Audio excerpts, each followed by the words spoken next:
Let them die, that's an order. Colonel Vance Hollis smashed the handset into the console until the plastic burst open in his hand, then tore the radio out of the rack and threw it across the room, while 5 wounded Americans were still screaming for help on the open channel. Men flinched. Nobody moved. He killed the frequency himself, watched the signal go flat, and said it a second time so no one could pretend they hadn't heard.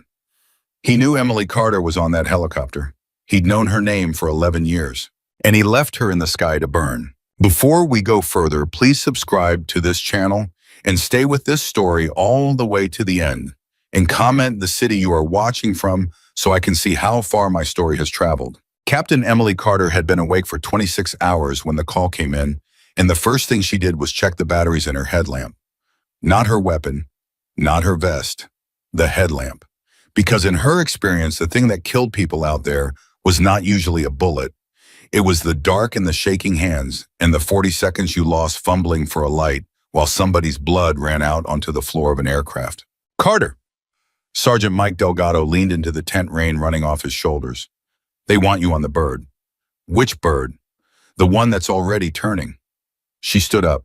She did not ask why. In 11 years, she had learned that the answer to why was always the same, and the answer was that somebody was bleeding. How many? 4 confirmed, maybe 5. Recon element took contact on a rescue pole, got chewed up pretty bad. Delgado hesitated. Ma'am, it's Kunar side of the ridge. Weather's closing. Then we should probably hurry. She was already walking. Chief Warrant Officer Ray Whitlock was in the left seat when she climbed aboard, and he did not look at her because Ray never looked at anybody when he was doing his checks. He had a rule about it. He said the moment a pilot starts looking at faces is the moment he starts flying for the faces instead of the aircraft. Doc, he said it to the windscreen. You strapped? Working on it. Work faster. Ceiling's dropping like a rock. His co-pilot was a kid named Tyler Nunn, 24 years old with a wife back in Georgia, and a photograph of an ultrasound taped inside his kneeboard where nobody was supposed to see it. Emily had seen it. She had never mentioned it. There was a whole language in that aircraft made of things nobody mentioned.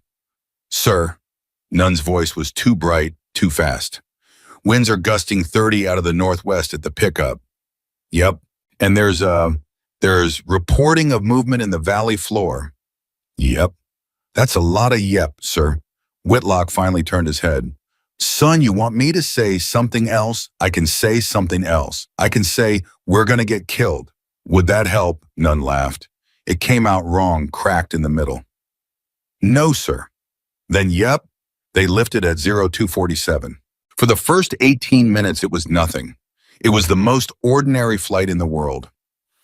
Emily sat with her back against the bulkhead and ran through it in her head, the way she always did, the way her old team leader had taught her a lifetime ago, before everything went wrong, in a place she never talked about. Airway, breathing, circulation. Say the names, always say the names he used to tell her. A man with a name fights harder than a man on a stretcher. Crew Chief Sergeant Honoraeus tapped her boot. You good, ma'am? I'm good. You've got that face. I don't have a face. You've got the face where you're already treating people who haven't been hurt yet. Emily almost smiled. That's just my face, Reyes? Uh-huh. Then the radio came alive and everything changed. Dust off 26, dust off 26. This is Ridgeline. Be advised your PZ is hot. Say again, PZ is hot. Whitlock keyed. Ridgeline 26, define hot. They're taking effective fire from the northern slope. Ground element is broken into 2 groups. They've got wounded they cannot move. How many? 5 urgent. 1 is a spinal, cannot be carried. 1 is bleeding out. Emily leaned forward into the intercom before Whitlock could answer. Ridgeline, this is 26 medical. Say status on the bleeder. A pause. A long one. The kind of pause that means someone on the other end is looking at something they wish they weren't. Medical, he's got a junctional wound. High and inside. They've packed it twice. Twice. Emily closed her eyes for 1 second. Then opened them. Chief, she said, how fast can you get me there? Whitlock did not answer with words. The aircraft simply tilted and the world went sideways, and Nunn made a small involuntary sound, and Reyes grabbed the ceiling strap and laughed out loud, and that was the answer. They came into the valley at 90 feet.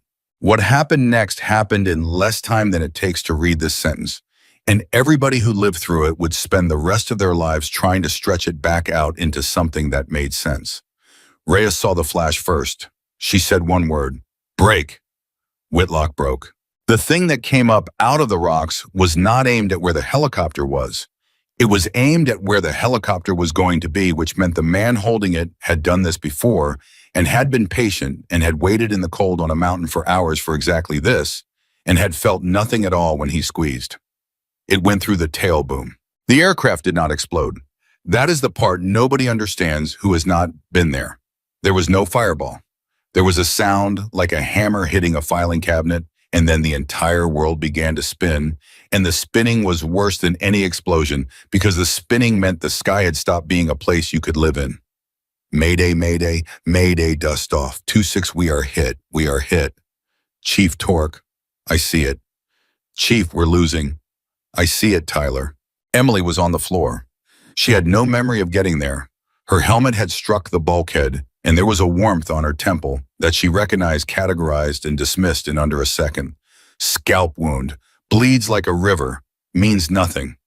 She got a hand on the cargo strap and pulled herself upright. Reyes. Nothing. Reyes. Here. Reyes' voice was thin. I'm here. I'm okay. I'm not okay. My arm's not right. Which arm? The one I need. Can you move your fingers? A pause. Yeah. Then it's the arm you need. Stay with the door. Whitlock's voice cut across everything. Doc, get up here. She went forward, hand over hand, the deck bucking under her like something alive and furious. Nunn's head was against the side glass. There was blood on the instruments, and she could not tell whose it was. Chief, talk to me. Tail rotor's gone soft. I got maybe partial authority. Maybe. He was fighting the pedals with both legs, and his forearms were shaking, and his voice was as flat as a table. Tyler took something through the door. I can't look. You look. She looked. Tyler Nunn was breathing. That was the first thing. He was breathing fast and shallow, and there was a hole in his flight suit at the left shoulder that was not making the sound you want a hole to make. Tyler, look at me. Say your name. His eyes rolled toward her and did not focus. Say your name, Tyler. Nunn. Full name. Tyler James Nunn. Good. Beautiful. Don't stop. She had her hand by his flight suit, and her fingers found the wound, and the world narrowed down to the size of a dime. Sucking chest, high. She got the seal out of her leg pocket with her teeth and had it down in 6 seconds. Tyler, you're going to feel me push. Push back. Push back against me. He pushed back. Barely, but he pushed.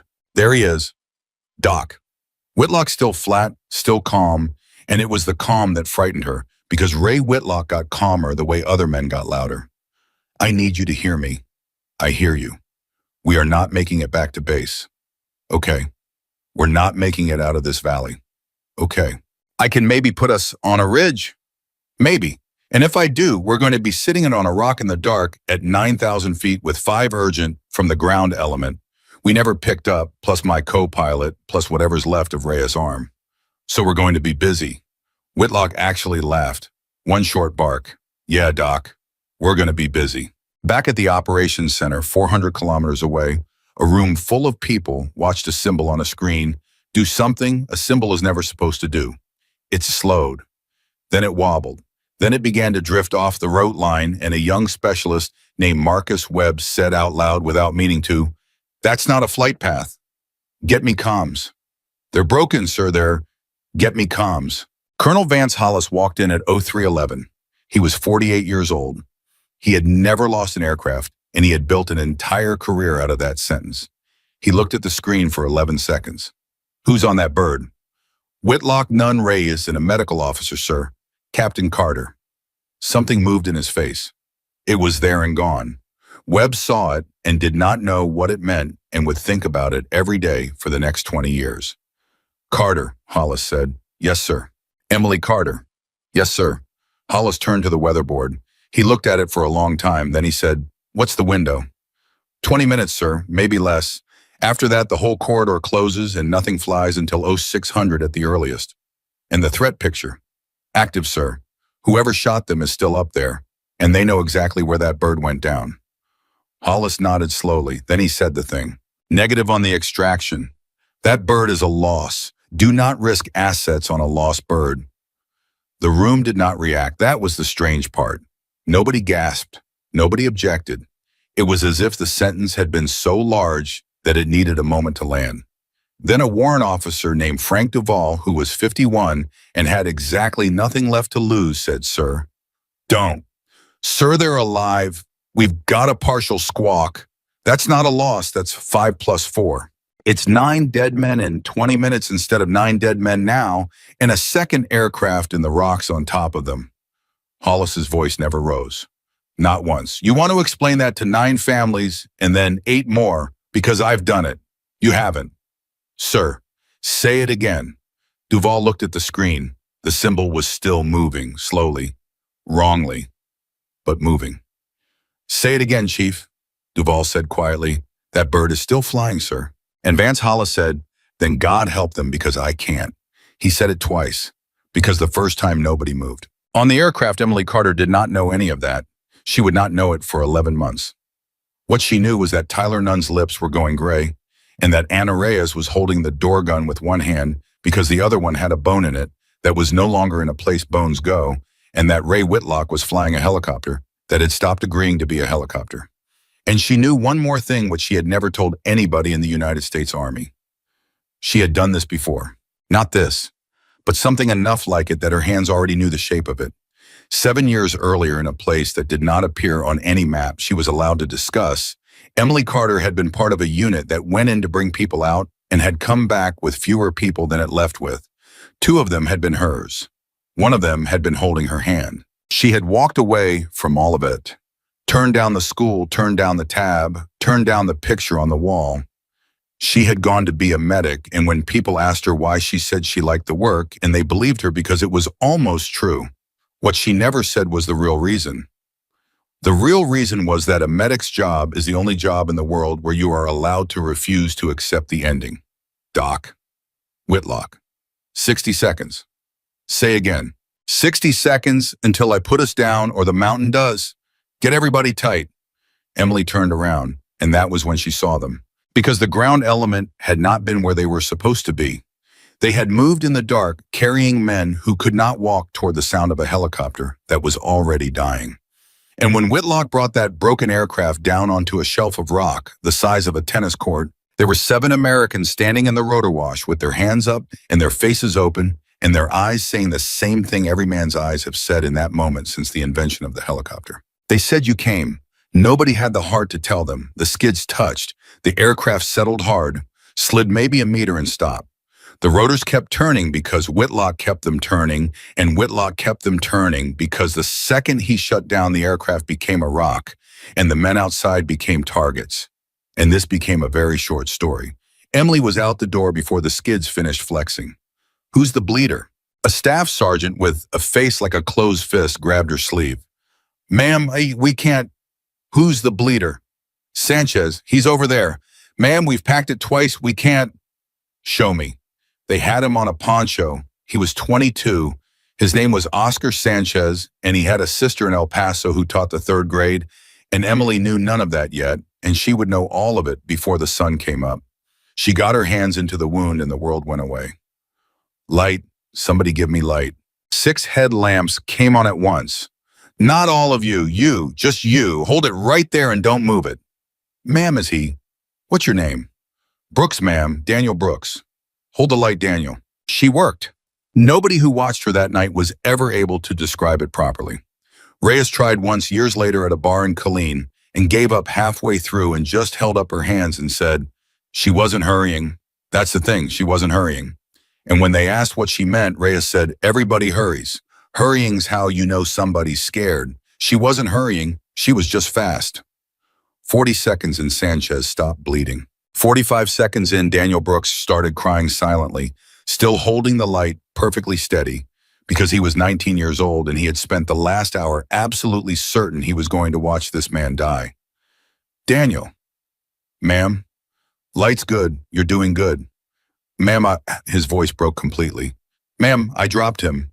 Earlier. when we were moving. I dropped him, and I think that's why he's... Daniel, look at me. He looked. You carried a man up a mountain in the dark under fire. You dropped him one time, then you picked him back up. She never stopped moving her hands. You want to know what I see? I see somebody who picked him back up. Brooks nodded. He could not speak. Now hold the light. Behind them, Whitlock's voice came out of the aircraft, and it was the first time all night it was not flat. Doc, we got a problem. She did not look up. Which one? The good kind of problem is that I still have an engine. The bad kind of problem is that I've got about 9 minutes of it left before the transmission seizes. And when it seizes, we are here until somebody comes in. Doc. A pause. Nobody's coming. Now she looked up. Say that again. Comms are one way. I can hear them. They can't hear me. Whitlock's face in the green light was very old. And Doc, I heard them. What did you hear? I heard Hollis. The staff sergeant with the closed fist face said, What's a Hollis? Nobody answered him. Emily Carter stood up. Her hands were red to the wrist. There was blood in her hair from her own scalp, and she had not noticed it in 20 minutes. Around her on a rock in the dark at 9,000 feet, there were now 11 Americans, 4 of whom could not stand, 1 of whom could not breathe without a piece of plastic on his chest, and 1 of whom had a bone sticking out of her forearm and was still holding a machine gun. She looked at all of them. And then she said the thing that Daniel Brooks would repeat at his own wedding 7 years later to a room full of people who had no idea what he was talking about. Okay, she said, then we'll go to them. Whitlock stared at her. Say again. You've got 9 minutes of engine. Doc, you've got 9 minutes of engine, Ray. I've got 9 minutes of engine and no tail rotor authority and a co-pilot who's... He stopped because he had almost said it, and he did not say it because Tyler Nunn was 6 feet away and conscious enough to hear. Ray, I can't fly this. I'm not asking you to fly it. I'm asking you to fall in a direction of our choosing. The silence that followed lasted about 2 seconds and contained about 4 years. Then Ray Whitlock, 42 years old, 3,100 hours, 2 divorces, 1 dead brother, said, Ray, no, I'm thinking. Think faster. Doc, if I lift, I lose the ridge. If I lose the ridge, I can't get it back. There's no putting it down twice. It's one landing, and it's not going to be a landing. It's going to be an arrival. How far can we get? Downhill with gravity helping and God not actively hating us. He rubbed his face. 6, 7 kilometers, maybe 8. What's 8 kilometers downhill from here? None spoke. It cost him everything he had. Corridor. Everyone turned. Say again, Tyler. The low corridor. His eyes were closed. His hand moved an inch toward his knee board. Weather goes over the ridge. Not through the gap. If we're in the gap, we're under it. Whitlock got very, very still. He's right, he said. Oh my God, he's right. The corridor stays open. The corridor is always open. That's why nobody uses it. It's a shooting gallery. It's open, Emily said. It's open. Then that's where the rescue can reach us. Doc, there is no rescue. I told you, I heard him. He called it off. He looked at a screen with our names on it, and he called it off. And here is where the night turned, and everybody who was on that rock felt it turn, though not one of them could have told you why. Emily Carter wiped her hands on her thighs and said, Ray, do you know what the difference is between a man who calls off a rescue and a man who can't find one? What? About 8 kilometers. Rhea started laughing. She could not help it. She laughed with a broken arm on a mountain in Afghanistan, and it was the ugliest, most beautiful sound any of them had ever heard. And then Brooks started laughing, and then the staff sergeant with the closed fist face said, Ma'am, that is the craziest thing I have ever heard in my entire life. And Emily said, then get Sanchez on the bird. And he said, yes, ma'am. And he was already moving. They loaded 11 people into an aircraft rated for a lot fewer than 11 people. They did it in 4 minutes. Sanchez went in first because Sanchez could not be moved twice. The spinal corporal named Bo Kettering went in on a litter improvised from 2 rifles and a poncho, and Emily strapped his head between 2 full water bottles with cravats. And Kettering said through his teeth, Ma'am, this is the dumbest thing I've ever seen. And Emily said, it's field expedient corporal. And Kettering said, it's 2 Nalgene's. And Emily said, it's two-field expedient Nalgene's. And Kettering laughed and then screamed and then laughed again. Nunn stayed in the right seat because there was nowhere else to put him. And because Whitlock needed a second pair of hands, even if those hands could only manage one switch, and Emily crouched between the seats with her fist on Tyler Nunn's chest seal and her mouth by his ear. Tyler. Yeah. Tell me about the ultrasound. His eyes opened. Yeah, she said. I know. I've known for 4 months. Tell me. Ooh, it's a girl. What's her name? We haven't. Then you better get home and pick one, because if you leave that to your wife alone, she's going to name her something with 3 Y's in it, and you'll have to live with it forever. Tyler Nunn laughed. It was a horrible sound. His whole body seized around it. But his eyes stayed open, and they stayed open for the next 40 minutes, and every single person on that aircraft is alive today, partly because of a joke about a name that did not exist yet. Whitlock's hands were on the controls. Everybody listen, he said, and now his voice was not flat at all. This aircraft is going to leave this ridge, and it is never going to fly again. When we go, we go. There is no changing our minds. If anybody's got something to say it now. Nobody said anything. Then Daniel Brooks said, Sir, are we going to make it? And Ray Whitlock said, Son, I've got no idea, but the doc says we're going, and I've been doing this 19 years, and I have never once seen anybody argue with her and win. Emily said, Ray, yeah, Doc. Go. 400 kilometers away, Specialist Marcus Webb was staring at a screen where a symbol had been sitting motionless for 11 minutes. Colonel Hollis was standing at the back of the room with his arms folded. He had not left. That was the thing Webb could never explain later. The man had written them off, and then he had not left the room, not for a second, not to eat, not to sleep, not to make a call. He stood there and he watched a dead symbol on a screen for 11 minutes, and he did not blink. And then the symbol moved. Webb said, Sir. Hollis did not answer. Sir, it's moving. I see it. Sir, it's moving downhill. It's moving fast. Webb's hands were shaking on the keyboard. Sir, that's not a crash slide. That's under power. That's controlled. Frank Duval stood up so fast his chair went over. They're in the corridor, Duval said. Sir, look at the track. They're going for the corridor. Hollis walked forward, slowly. He put one hand on the back of Webb's chair and leaned in and looked at that screen the way a man looks at something he has already grieved.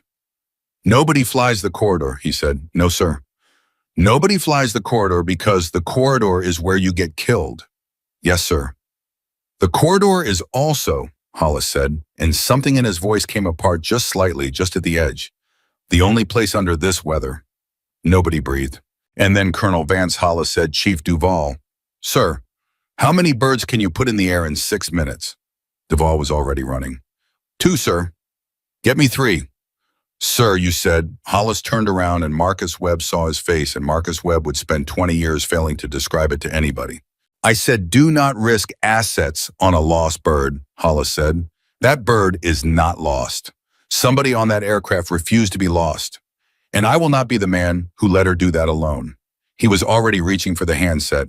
Sir, who do I tell them is authorizing this because the weather's outside limits and the threat's outside limits. And if this goes wrong, tell them Hollis.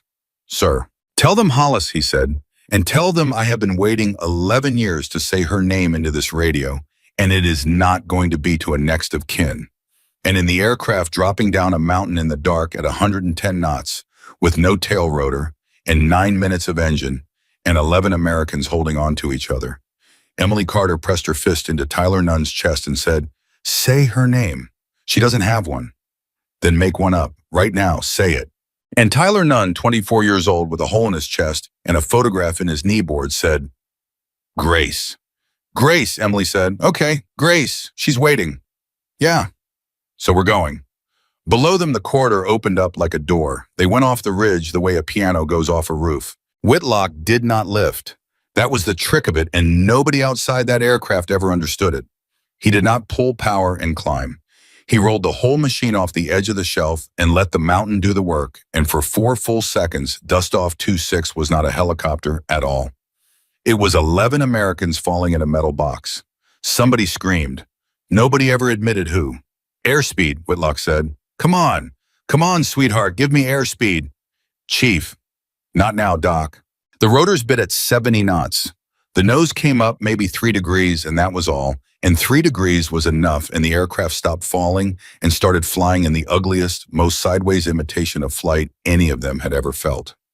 Without a tail rotor, she wanted to spin. Whitlock held her straight with speed alone, the way you hold a weather vane straight by pointing it into the wind, and the only cost was that he could never ever slow down. Not once. Not for a second. Not until the end. 319. Everybody hear me, Whitlock said. This bird flies at 100 knots, or she does not fly. There is no hover. There is no slow. When we get where we're going, and we are going to hit the ground moving, and it is going to hurt, and that is the good outcome. Nobody answered him. There was nothing to answer. Emily Carter had her fist buried in Tyler Nunn's chest and her knees braced against the center console, and she had stopped feeling her legs about a minute ago. Tyler, say it. Grace, again. Grace, louder. Grace, his voice cracked open. God, Doc, it hurts. I know. It really hurts. I know, baby. Keep breathing anyway. Behind her, a voice said, ma'am. And it was Brooks, and it was the wrong kind of loud, and Emily's whole body went cold before her brain caught up. What? Ma'am, he's bleeding again. 40 seconds. That is how long Oscar Sanchez had stayed packed. 40 seconds of stillness on a rock, and then 11 people had thrown him into an aircraft and dropped that aircraft off a mountain, and physics had done what physics does. Emily looked at Nunn. She looked at her own hand holding a seal on a man's chest, and she understood in one flat instant that she had 2 patients in one pair of hands, and about 90 seconds before one of them was gone. Brooks. Ma'am, get up here. Ma'am, I'm holding his. Get up here now, Tame. He came. He crawled over 2 wounded men and a spine board made out of rifles, and he got to her, and his face was 19 years old and completely empty. Emily took his right hand.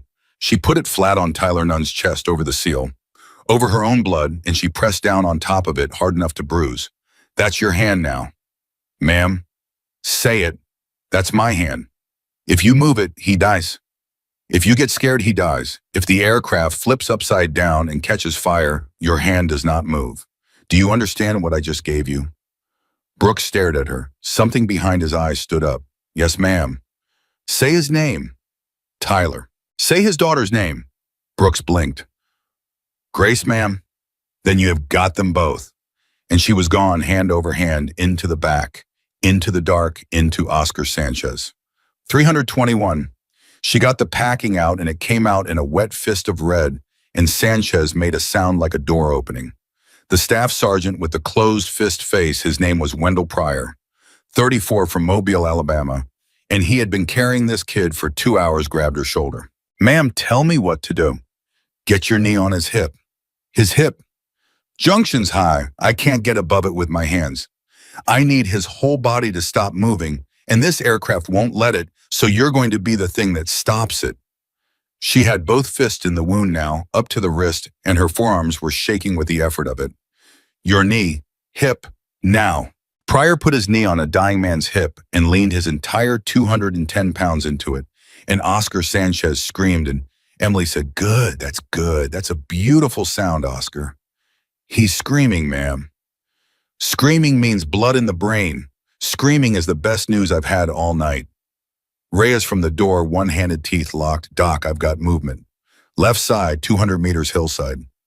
Can they reach us? At 100 knots in the dark, they'd have to be lucky. Are they lucky? Reyes laughed. Somebody up here is, ma'am. It hasn't been us yet. 323. 400 kilometers away, Colonel Vance Hollis had a handset in his hand and the entire weight of a career on the other end of it. Say again your last Kandahar. I said the corridor is a no-fly, full stop. That's a standing restriction, sir. That's not mine. That came down 2 years ago after we lost. I know what we lost. Then, sir, respectfully, I can't launch into it. I don't have the authority. You have the authority to say yes. Sir, you have exactly as much authority to say yes as you do to say no, and the only difference between those 2 words tonight is 9 Americans. Hollis's knuckles were white on the plastic. Say yes. Silence on the line. 4 seconds. Marcus Webb watched a vein move in the colonel's temple. Sir, if this goes bad, it's your name. It's already my name, Hollis said. It's been my name for 7 years. He hung up. Frank Duval was in the doorway with his helmet already on. Sir, 3 birds, Marsh and Kowalczyk are turning. Third's got a hydraulics write-up. Is it flyable? It's flyable if nobody reads the write-up. Then nobody reads the write-up. Duval didn't move. Sir, permission to say a thing. Make it fast. 20 minutes ago you called it off. Duval's voice was very steady. I've served under you 6 years. I have never seen you change your mind. Not once. So I need to know before I put 2 crews into that hole, sir. What's on that helicopter? Hollis looked at him for a long moment. A debt, he said. Go. 326. The transmission chip light came on. It was a small amber light about the size of a dime on a panel full of lights, and it meant that somewhere inside the gearbox above their heads, metal was coming off metal in pieces large enough to be detected. It meant the clock had started. Whitlock stared at it. Doc. Emily was elbow deep in Sanchez. Kind of busy, Ray. Chip light. Her hands did not stop. Meaning the gearbox is eating itself. Meaning when it seizes the rotor stops, and when the rotor stops, we fall like a manhole cover. How long? Could be 20 minutes, could be 20 seconds. It's not a countdown, Doc. It's a lottery. Then don't tell anybody. They can hear me on the intercom. Then say something else. Whitlock keyed the intercom and said in his flattest voice, Everybody, this is the chief. We got a light on the panel. It's a nuisance light. Happens all the time. Nobody believed him, but Kettering, strapped to 2 rifles with water bottles taped to his head, said out loud, Nuisance light. Copy that, sir. And that was the moment 11 people agreed to lie to each other for as long as it took. Pryor said quietly, Ma'am, that's a lie, isn't it? Keep your knee on his hip, Sergeant. Yes, ma'am. 328, Tyler Nunn stopped talking. Brooks felt it first, not saw. Felt through his hand, through the seal, through the chest that had been rising and falling under his palm for 7 minutes, and now was doing something wrong. Ma'am, his voice went up an octave. Ma'am, talk. He's fighting me. He's pulling his neck. Ma'am, his neck is... Emily was moving before he finished the sentence. She left both hands inside Oscar Sanchez, and she left them there by transferring them in one motion to Wendell Pryor's hands, and she did it by grabbing his wrists and shoving them into the wound and saying 4 words. 2 fingers, push down. Ma'am, I'm not a... 2 fingers, push down, don't stop. And she was over him and into the cockpit, and she saw Tyler Nunn's neck veins standing out like cables and his trachea sitting off to one side where a trachea does not sit, and she said out loud to nobody, Oh, you son of a... Doc, Whitlock, fighting the pedals, not able to turn his head. Doc, talk to me. Tension pneumo. English. His chest is filling with air and squeezing his heart shut. She had her shears out. He's got about 90 seconds. What do you need? For you to fly straight. I can't fly straight. Then fly less crooked. She found the second rib. In a shaking aircraft in the dark, in a helmet with one thumb, she found the second rib on a man's left side, and she counted down and she put a needle through him. The sound it made was the best sound in the world. It was a hiss, just a hiss. And Tyler Nunn's chest fell about an inch, and his eyes flew open, and he took a breath so deep and so hungry that Brooks started sobbing out loud, and Whitlock said, What was that? What was that noise? And Emily said, That's your co-pilot Ray. He alive. Tyler, name. Tyler James Nunn. Daughter. Grace, he's alive. Whitlock made a sound. It was not a word. Ray Whitlock, 3,100 hours, 2 divorces. 1 dead brother, made a sound like a man setting down something heavy. Then he said, Doc, new problem. Of course there is. The corridor bends.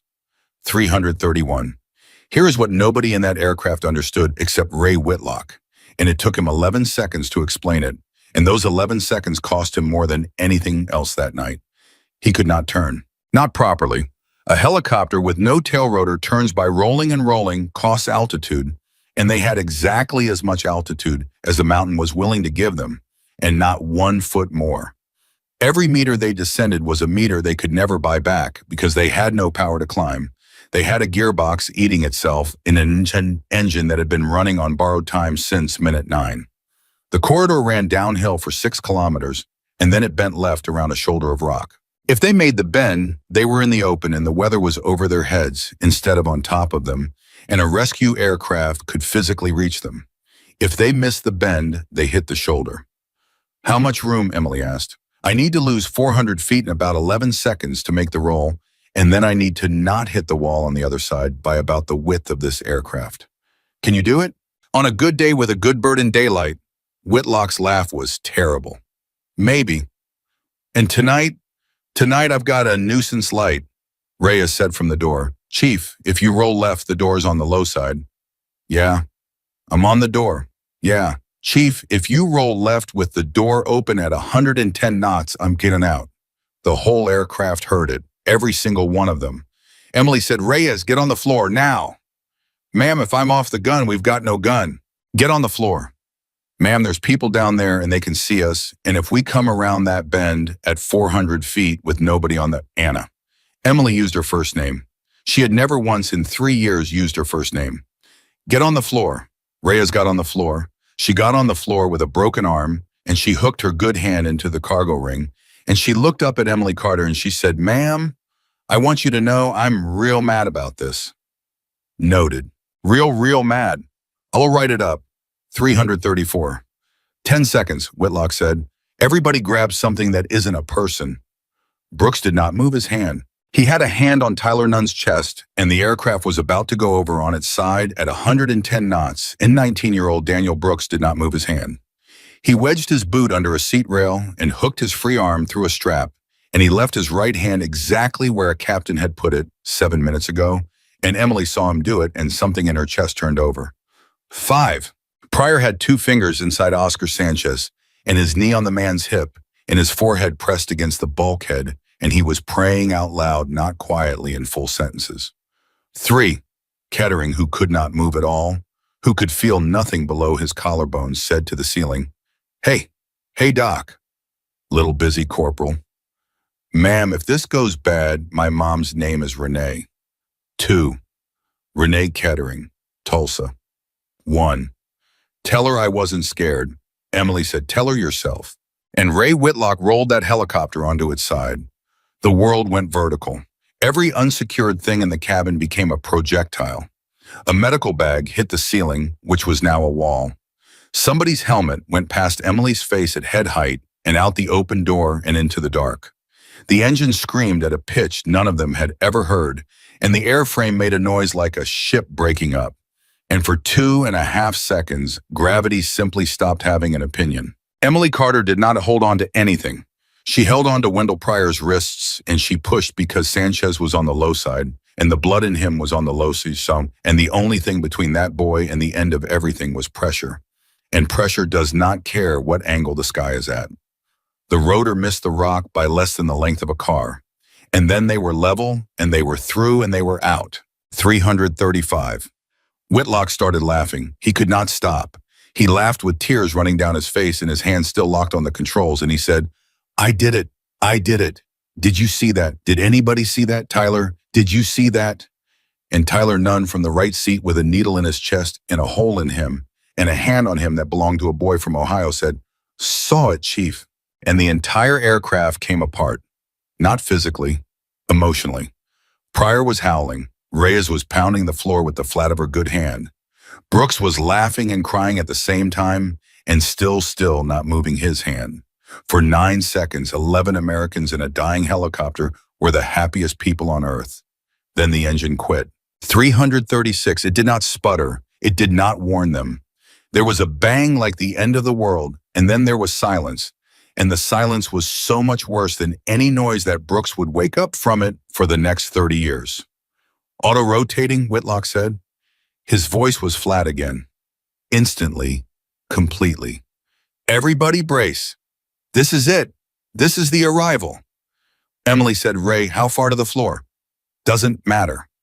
Ray, Doc, it doesn't matter. I'm not flying anymore. I'm falling with style. There's a wash down there. It's flat. It's rock. And we are going to hit it at about 40 knots. And I need everybody to understand something. Say it. When we stop, we stop. Nobody's going to carry anybody. If you can walk, you walk, and if you can't walk, you're going to have to make peace with that in the next 20 seconds. Kettering said, "Well, that's me." Nobody laughed. And Emily Carter said, "Nobody's making peace with anything." Brooks, "Ma'am?" Hand, "Hasn't moved, ma'am." "I know it hasn't." Pryor, "Ma'am." Fingers, "Still in, ma'am." Reyes, "Floor, ma'am, still mad." "Good." Emily got her back against the bulkhead and her boots against the litter that held Bo Kettering, and she jammed herself into the airframe like a wedge, and she made herself into the thing that would keep a spinal injured man from becoming a projectile. And she said the last thing anybody heard before impact.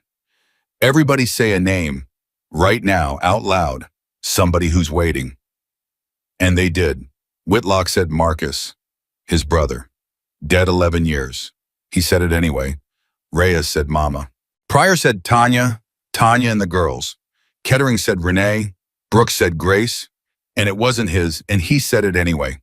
None said nothing because he was crying too hard. And Emily Carter said out loud in a helicopter falling out of the sky in Afghanistan, a name that not one person on that aircraft had ever heard before. She said Colonel. They hit at 0337, 341. 400 kilometers away, Marcus Webb watched the symbol on his screen stop moving. He said nothing. There was nothing to say. He looked at the timestamp and he wrote it in the log because that was his job, and his hand shook so badly the numbers came out crooked. Behind him, Hollis said, "Where?" "Sir." "Where did it stop?" "Wash floor, sir. South end of the corridor. Grid." Webb's voice failed. He tried again. "Sir, I have to tell you, that's a drop of about 600 feet in 90 seconds. That's not a landing profile, Dipasho." "I know what it is." "Sir, nobody survives." "I said I know what it is." Hollis leaned over him. "Is the squawk still up?" Webb looked. He looked for a long time, and then he said, "Sir." "Talk." "Sir, the squawk is still up." The room made a sound. "Sir, the aircraft's power should be gone. The squawk should be gone. That squawk is running off the emergency battery, sir, and somebody has to physically hold a switch for that to happen. That's a manual function." Webb turned around in his chair and his face was wide open. "So somebody's alive down there and they're holding the switch." Hollis closed his eyes for exactly 1 second. Then he said, "Duval." "He's airborne, sir, 6 minutes out." "Get me his frequency." "Sir, he's in the corridor. Comms are." "Get me his frequency." 343. At the bottom of the wash in the dark, in a helicopter that was lying on its side with its rotors sheared off and its tail 40 meters behind it in the rocks, Emily Carter came back. She came back the way people do in pieces badly, with the taste of copper in her mouth and no memory of the last 30 seconds. Her left arm was wrong. Not broken. Dislocated high ugly, and it was screaming at her, and she noted it, categorized it, and dismissed it in under a second. "Sound off," she said. "Nothing." "I said sound off." A voice cracked. Pryor. "Are your fingers in him?" Or a pause, a horrible pause. "Ma'am, I don't know." "Then find out." "Ma'am, I can't see, I can't."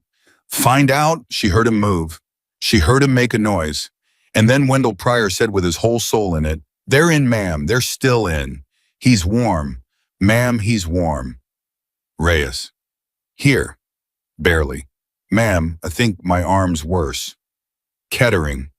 Silence. Kettering. "Here." A whisper. "Ma'am, I didn't feel any of that." "That's the first good news of your night, Corporal." Ma'am, I want to laugh, but I don't know how to anymore."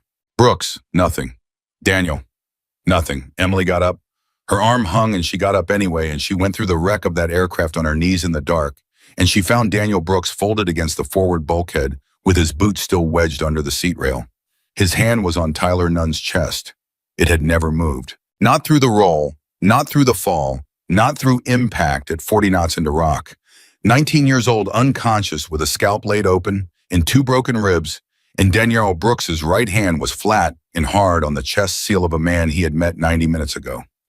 Emily Carter put her forehead against the bulkhead, and for the first time in 7 years, she came very close to breaking. For about 1 second, then she said, "Ray." Nothing. "Ray." Nothing. Chief Whitlock sound off, and a voice from the cockpit, thin, wet, wrong, said, "Doc, I'm still holding it." She went forward. Ray Whitlock was pinned. The console had come back into him, and there was no version of the next few hours where Ray Whitlock walked out of that seat, and he knew it, and he had known it since impact. And his right thumb was on the emergency transponder switch. Ray, don't. Ray, let me see. Doc, if I let go of this, they can't find us. His voice was almost gentle. It's a spring switch. It don't stay. Somebody's got to hold it. Then I'll hold it. You got 9 people to work on. Ray, Doc. He turned his head. It cost him something enormous. I got no legs left. I've known that for 4 minutes. I did the math while you were unconscious, and I figured out there's exactly one job on this aircraft a man with no legs can do. Emily could not speak. So you go do your job, Ray Whitlock said, and I'll do mine, and don't you dare take this away from me. 347, 6 minutes out in the worst weather in the corridor, Frank Duvall's radio came alive with a voice from 400 kilometers away. Duvall Hollis, do you read? Barely, sir. Listen to me. You are going to see a squawk on the wash floor. It is on emergency battery. That means a human being is holding it. Understood, sir. Duvall, when that squawk goes out, it does not mean they're gone. It means whoever's holding it is. Silence on the line. Duvall, sir. There is something you need to know before you go in there because you asked me a question tonight and I gave you a coward's answer. Duvall's co-pilot looked at him. Sir, this isn't the time. 7 years ago, Hollis said there was a team in the Korengal, civilians in a compound. It went bad, and a young NCO on the ground called for an extraction, and she called for it 11 times, and the man on the other end of that radio looked at the weather and looked at the threat and said no.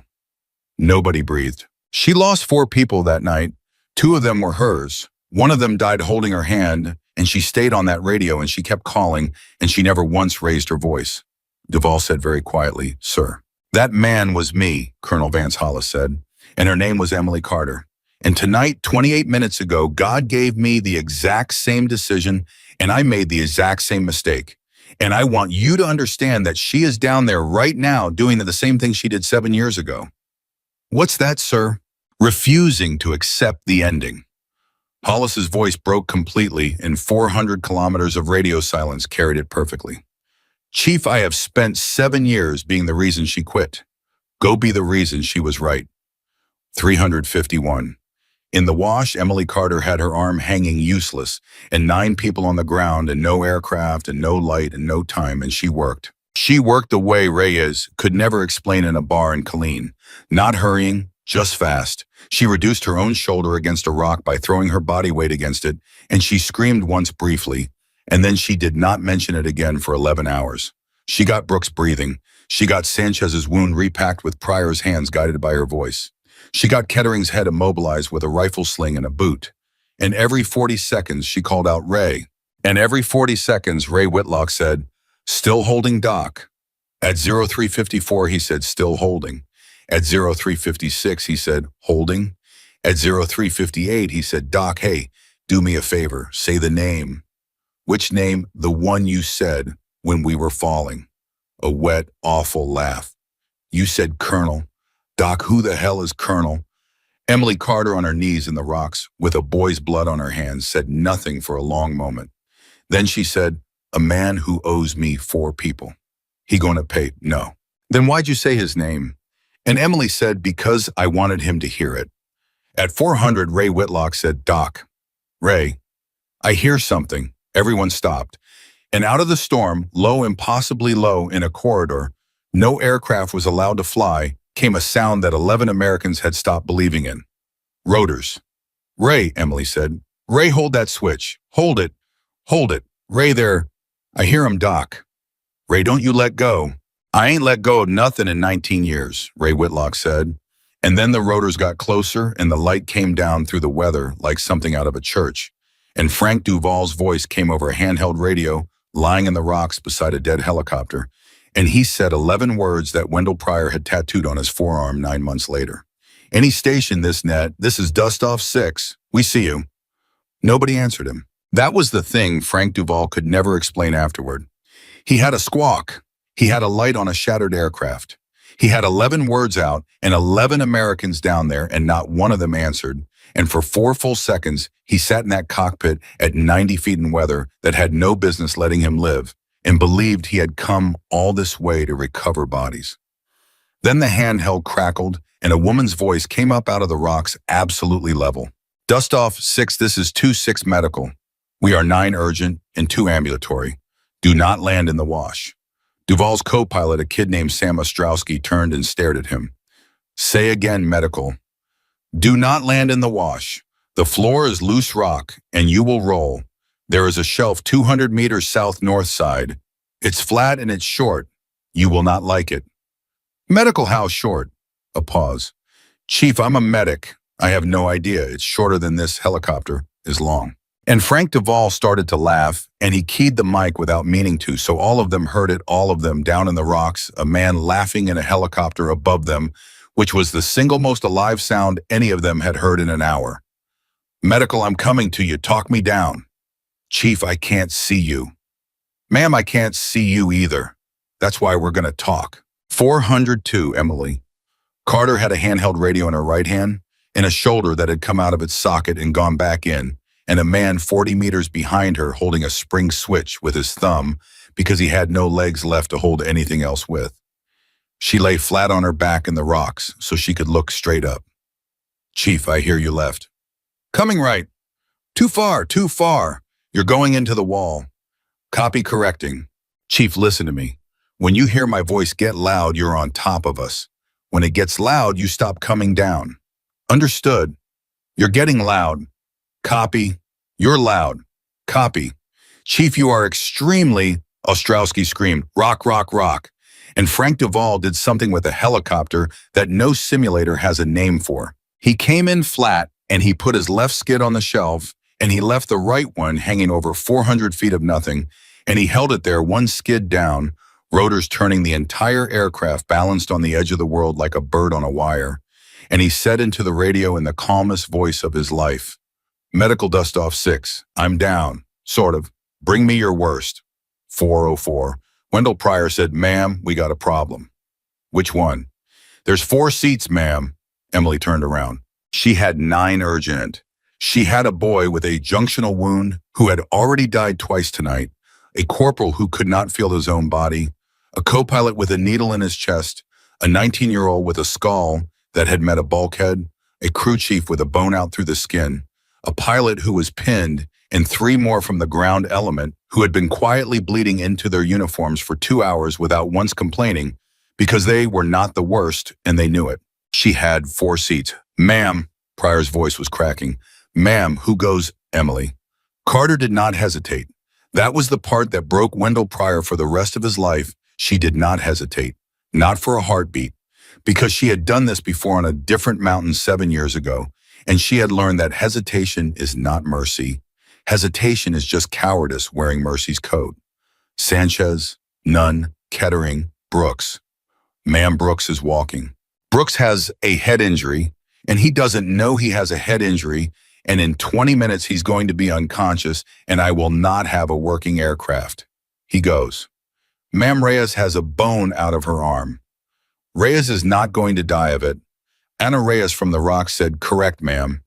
Sergeant, you have a compound fracture. Ma'am, I have a compound fracture and a heartbeat, Reyes said. Put the kid on the bird. And Pryor said, ma'am, what about you? Anna Molly said, get them moving. 406. They carried them 200 meters over broken rock in the dark, with one working arm between the 3 of them who could walk. Sanchez went first on the poncho with Pryor's 2 fingers still inside him, and Emily walked alongside with her hand on Pryor's wrist, correcting the angle every 8 steps, and Sanchez screamed the entire way. And every scream was a gift, and every time he stopped screaming, Emily said, Oscar, and he started again. Duvall's crew chief, a big quiet man named Terrence Wade, came off that hanging aircraft and met them halfway, and his face when he saw them was something none of them ever discussed. Ma'am, he said, ma'am, what happened up there? Later. Ma'am, how many are you? Later, Sergeant. Take him. Wade took Sanchez, and then he said, ma'am, I got to tell you something, and I got to tell you fast. We can't lift with 4. Emily stopped moving. Say that again. Density altitude, ma'am. We're at 9,000. We came in heavy on fuel because we didn't know how far we were going. We're one skid on a shelf, and Chief says, Wade swallowed.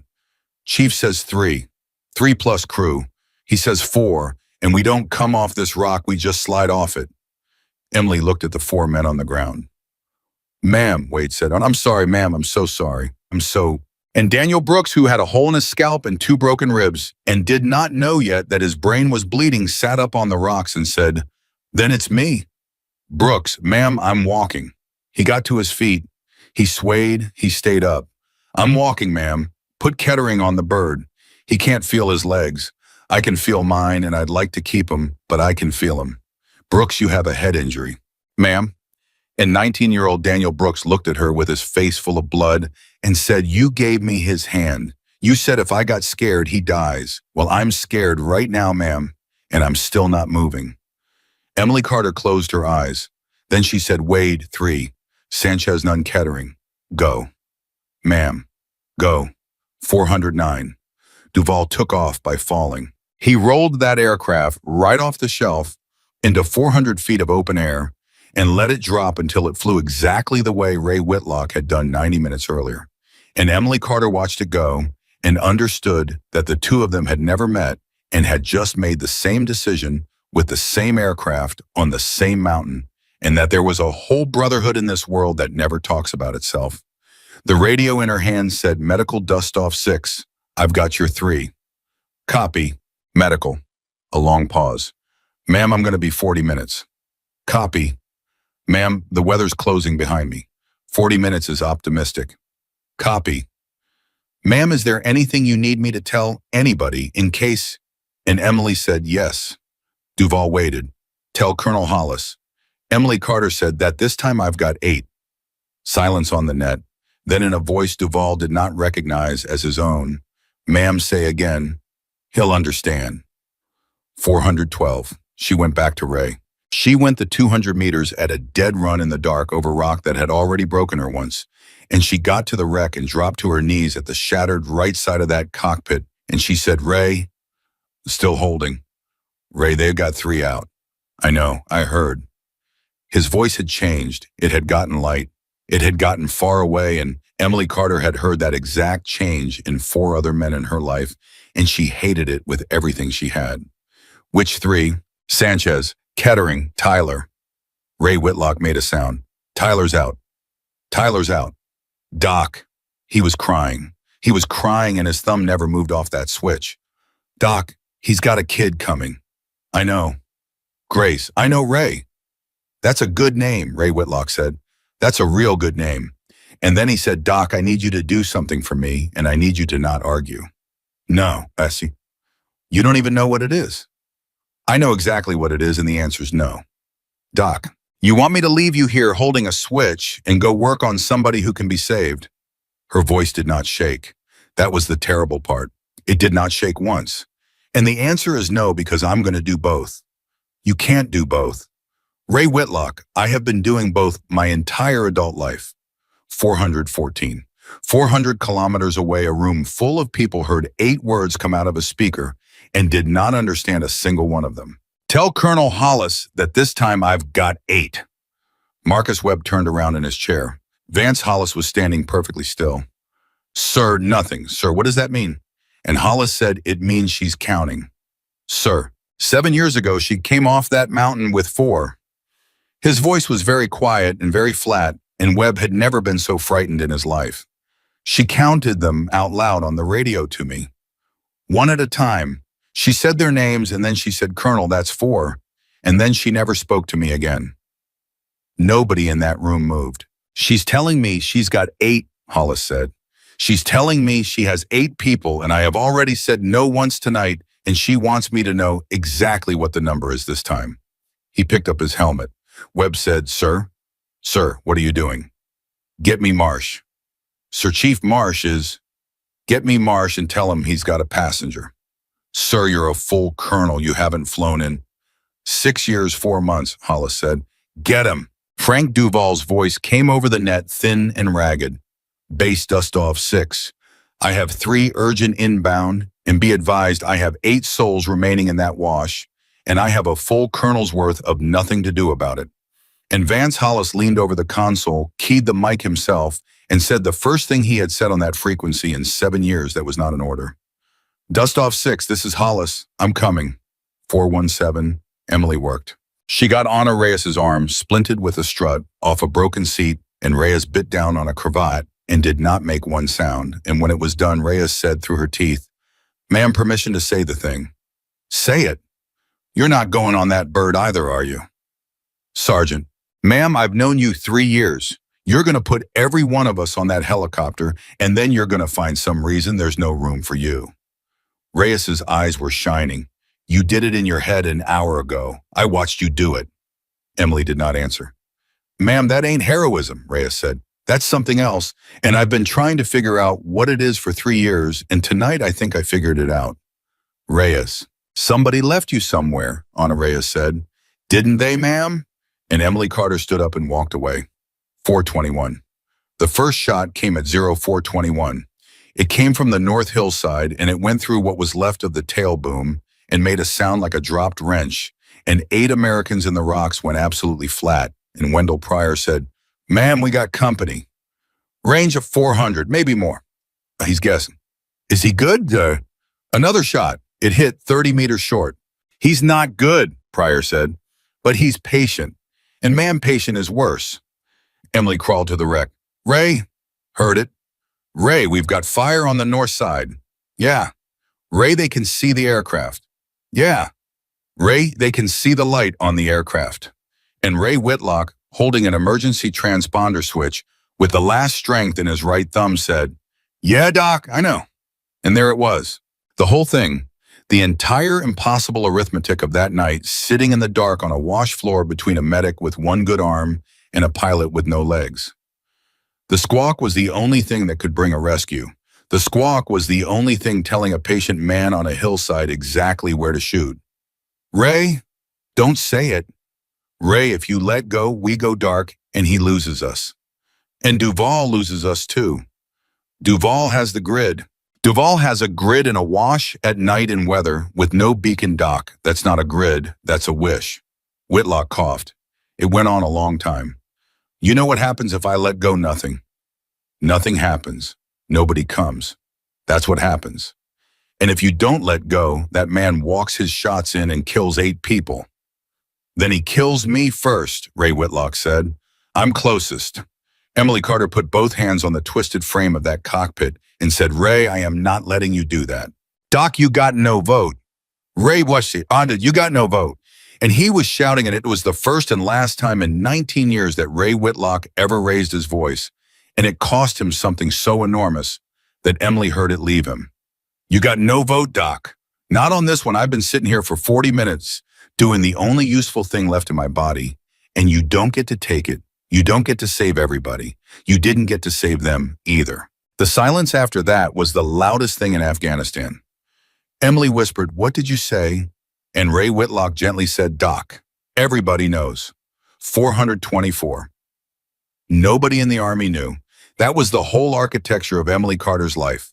She had built it out of silence for 7 years, brick by brick, and she had believed in it the way people believe in load-bearing walls. "Everybody knows what," she said. "Korengal." She could not breathe. "Doc, we're aircrew. You think we don't talk?" Whitlock's voice was so tired now, so far away. 11 calls. That's what they say.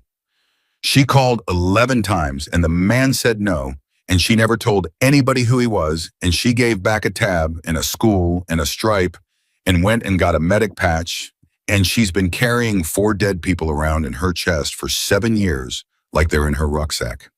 Ray stopped.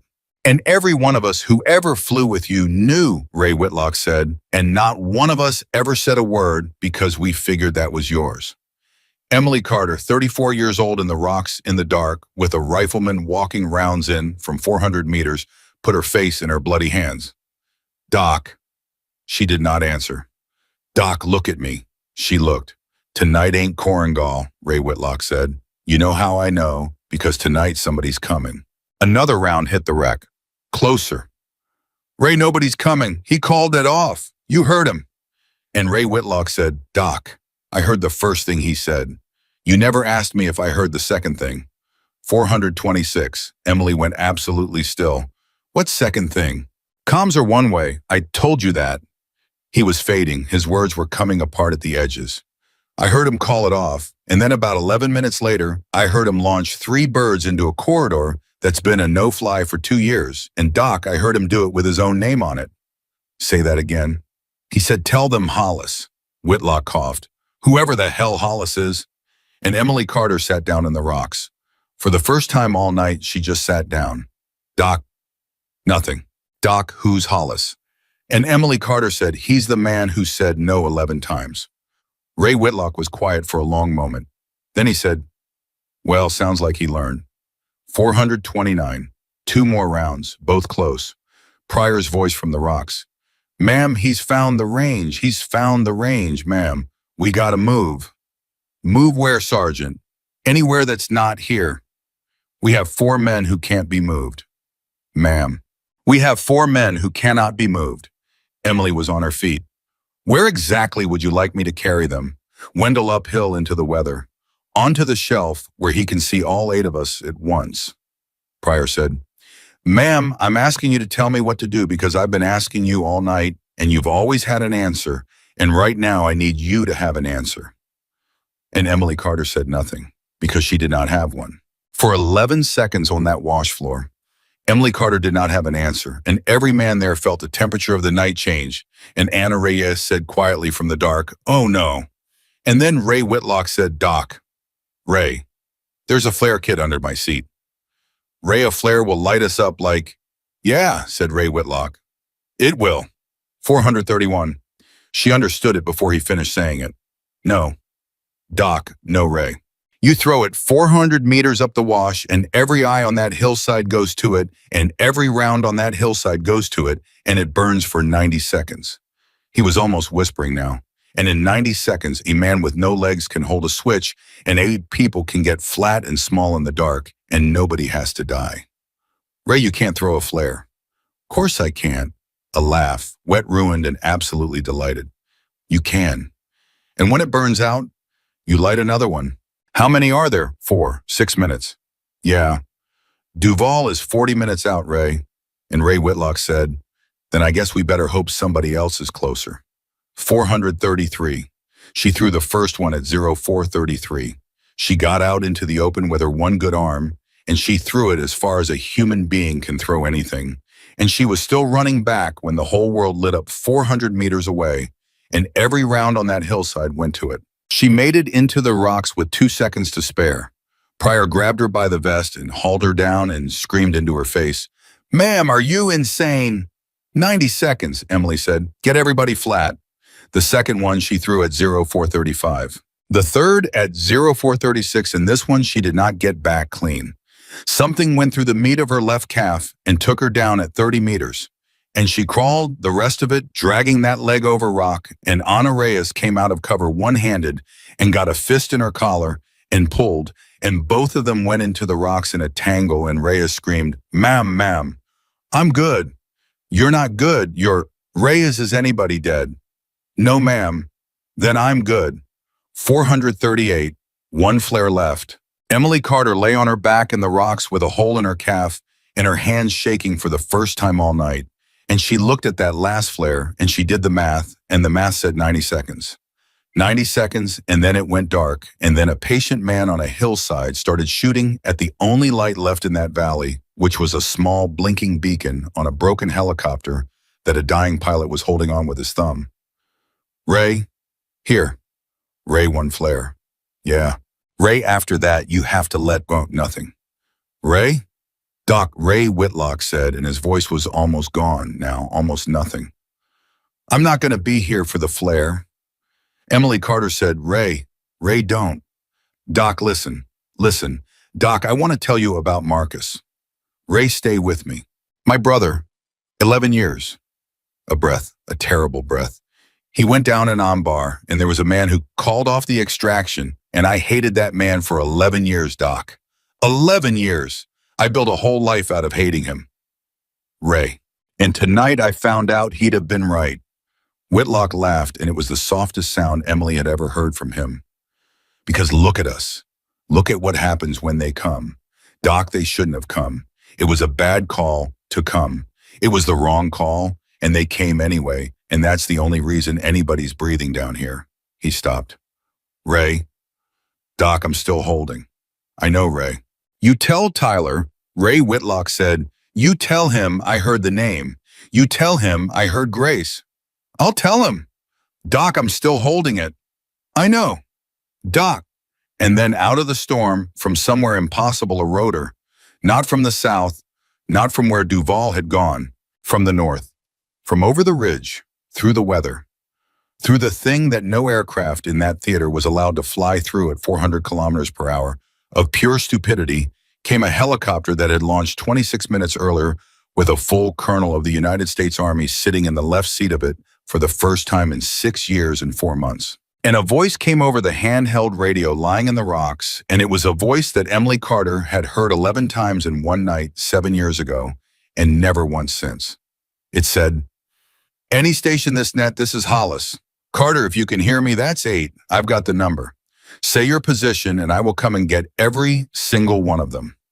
Emily Carter did not move. Pryor said, ma'am, who is that? Reyes said, ma'am, answer him. Ma'am, answer him.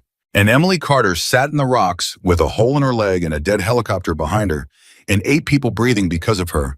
And she picked up that radio with a hand that had finally started to shake, and she keyed it, and for 3 full seconds, she could not make a sound. Then she said one word, Colonel. And on the other end, 400 meters up and coming down through the worst weather in Afghanistan, a man who had not cried in 30 years said, I'm here, Emily, I'm here. I'm here. And behind her in the wreck, Ray Whitlock's thumb slipped off the switch, 439. The light went out. It did not flicker. It did not fade. One instant, there was a small blinking beacon on a broken aircraft in a black wash in Afghanistan, and the next instant, there was nothing at all.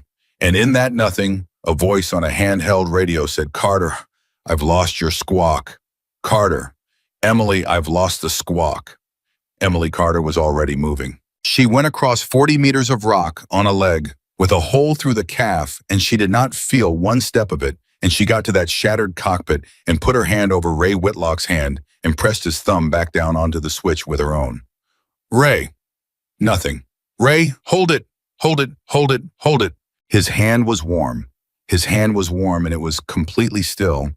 And Emily Carter, who had been doing this for 11 years, who knew exactly what a still warm hand meant, said, no, you don't. You do not. She got 2 fingers on his neck. Ma'am, Pryor behind her. Ma'am, the light's back. Get away from the aircraft. Ma'am, is he? Get away from the aircraft. Sergeant, he's shooting at the light. A round came through the cabin 4 feet over her head and went out the other side, and Wendell Pryor hit the dirt and did not get up. Emily did not move. She knelt in the open beside a dead man's hand with her thumb on a switch and rounds coming in, and she pressed her fingers into his neck, and she waited for something that was not there. The radio said, Carter, I've got you. I've got the squawk.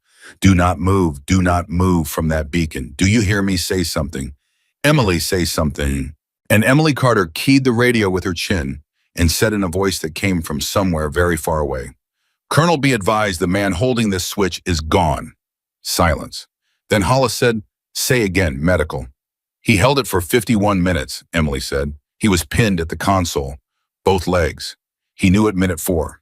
He did the math while I was unconscious, and he decided the only useful thing left in his body was his thumb. Medical. His name is Chief Warrant Officer 4 Raymond Whitlock. He has 3,100 hours. His brother Marcus went down in Umbar 11 years ago, and nobody came for him. Her voice never once moved. And he told me 20 minutes ago that if anybody ever came for anybody, it would have been the wrong call, and he was glad somebody made it anyway. 400 meters up in the left seat of an aircraft flying through weather that should have killed it, Colonel Vance Hollis put his forehead against the windscreen for exactly 1 second. Then he said, medical, I'm 4 minutes out. Hold that switch. Colonel, hold that switch, Captain. Colonel, if I hold this switch, he keeps shooting at it. Then hold it anyway, Vance Hollis said, because this time I am not letting go of you. 441, Chief Warrant Officer Bill Marsh in the right seat said, Sir, I got to tell you something. Say it. Sir, I can't do what Duval did.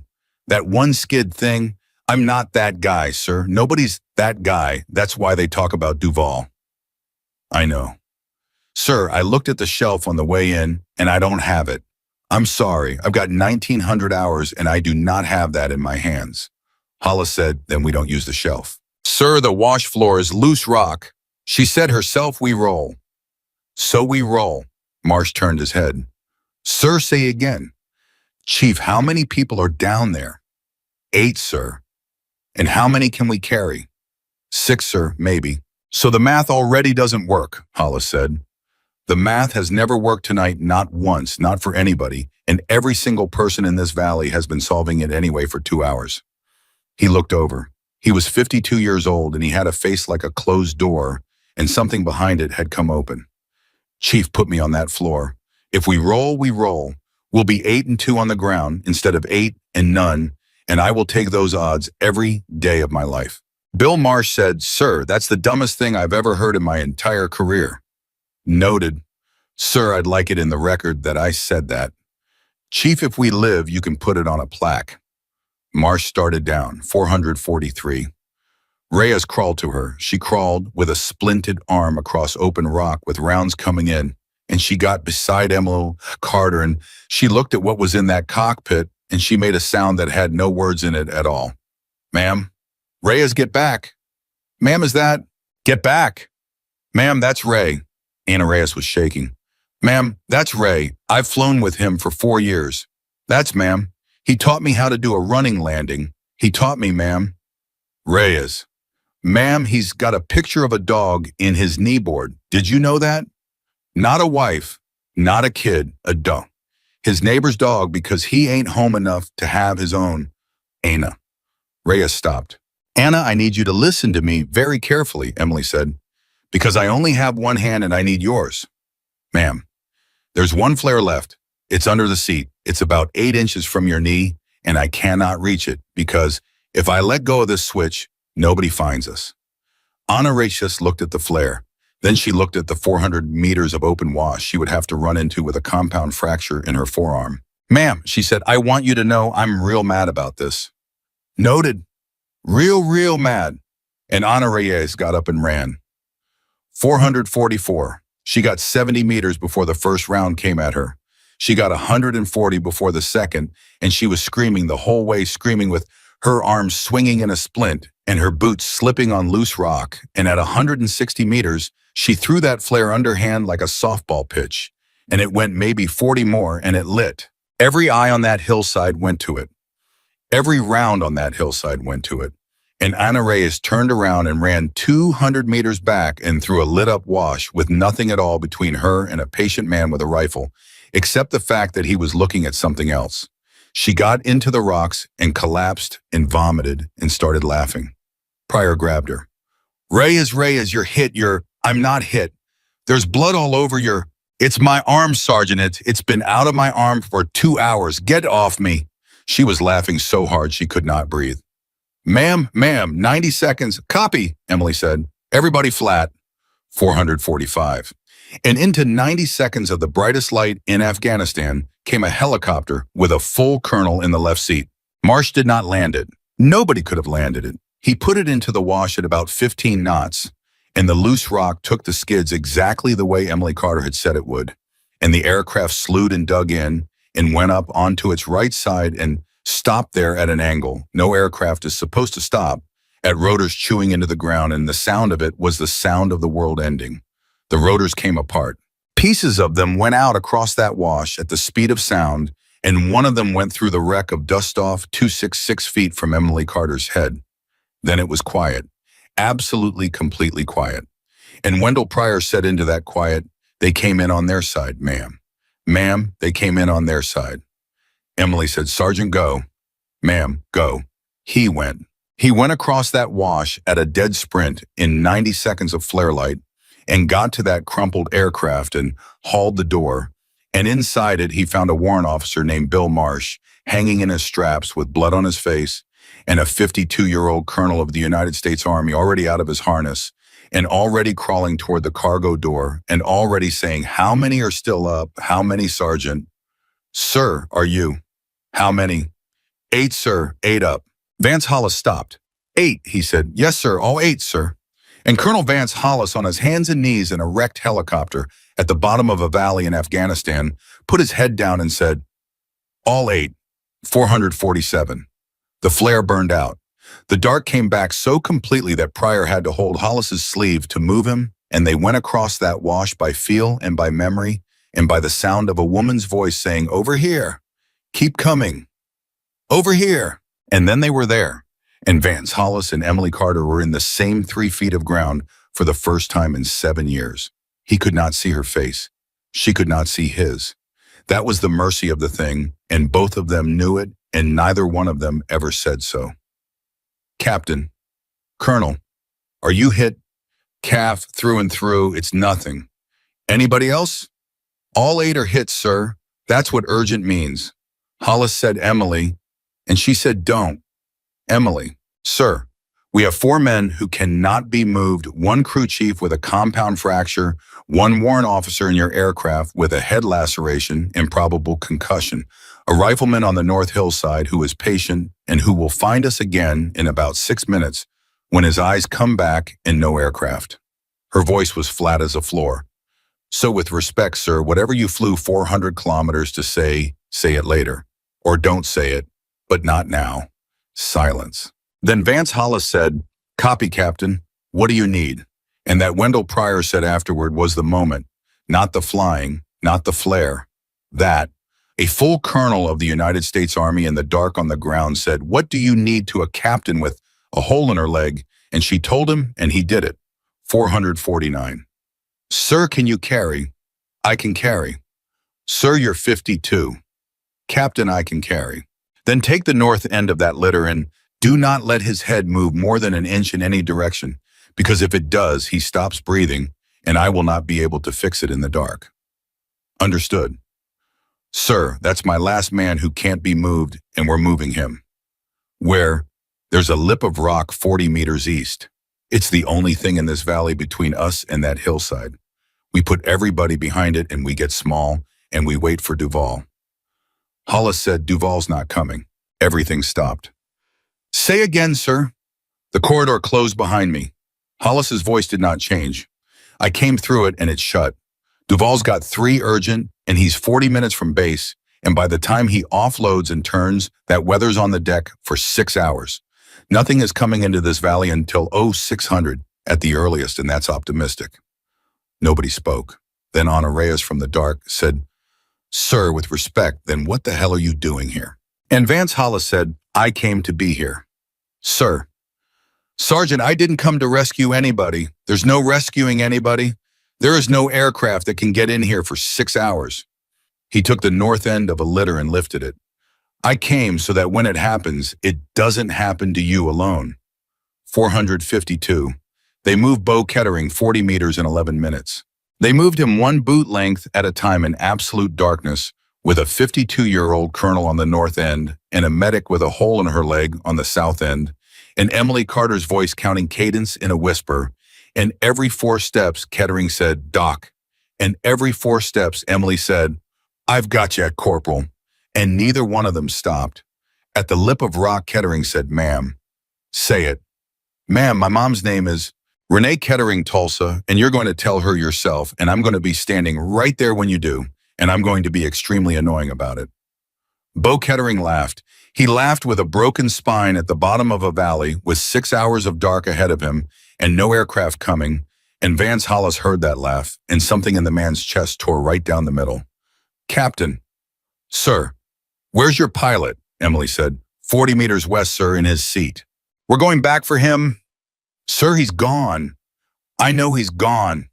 Sir, that beacon is the only thing on this floor that man on the hillside can see, and if we go back for a body, and Vance Hollis said, Captain, in 7 years, has there been one single day you didn't think about the 4 you left on that mountain? Emily Carter did not answer. Because there hasn't been one for me, Hollis said. Not one day, and I only heard about them on a radio. 456. They went back for Ray Whitlock.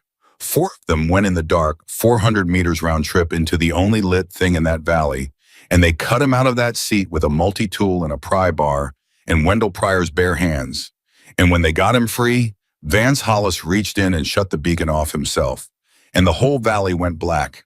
And Emily Carter said, "Sir, we just went dark. Nothing can find us now." "I know. Sir, you just turned off the only—" "Captain, he held that switch for 51 minutes so that somebody would come." Hollis had Ray Whitlock's shoulders in his hands. "Somebody came. It's off because it worked." They carried him 40 meters east. Nobody dropped him. 501. And then there was nothing to do. That was the part nobody was ready for. 2 hours of moving, 2 hours of hands and voices, an impossible arithmetic, and then 8 Americans behind a lip of rock in the dark, with 6 hours in front of them, and nothing left to solve. Sanchez was gone on Duval's bird. Nunn was gone. Kettering was here. Brooks was gone. The 3 ground element wounded were here, quiet, patient, bleeding, slowly the way men do who have decided not to make a fuss. Reyes said, "Ma'am." "Sergeant." "Ma'am, permission to ask the thing I asked before." "No, I don't know." "Ma'am, somebody left you somewhere." Reyes. "And he's sitting right there," Anna Reyes said. "Ain't it he, ma'am?" Nobody breathed, and Vance Hollis said into the dark, "Yes, I am." 503. "Sir." "Sergeant Reyes, is it?" "Yes, sir." "Sergeant, 7 years ago, I was the man on the other end of a radio in the Korengal." Hollis's voice was perfectly steady and perfectly ruined. "There was a young NCO on the ground with civilians and casualties, and she called for extraction 11 times.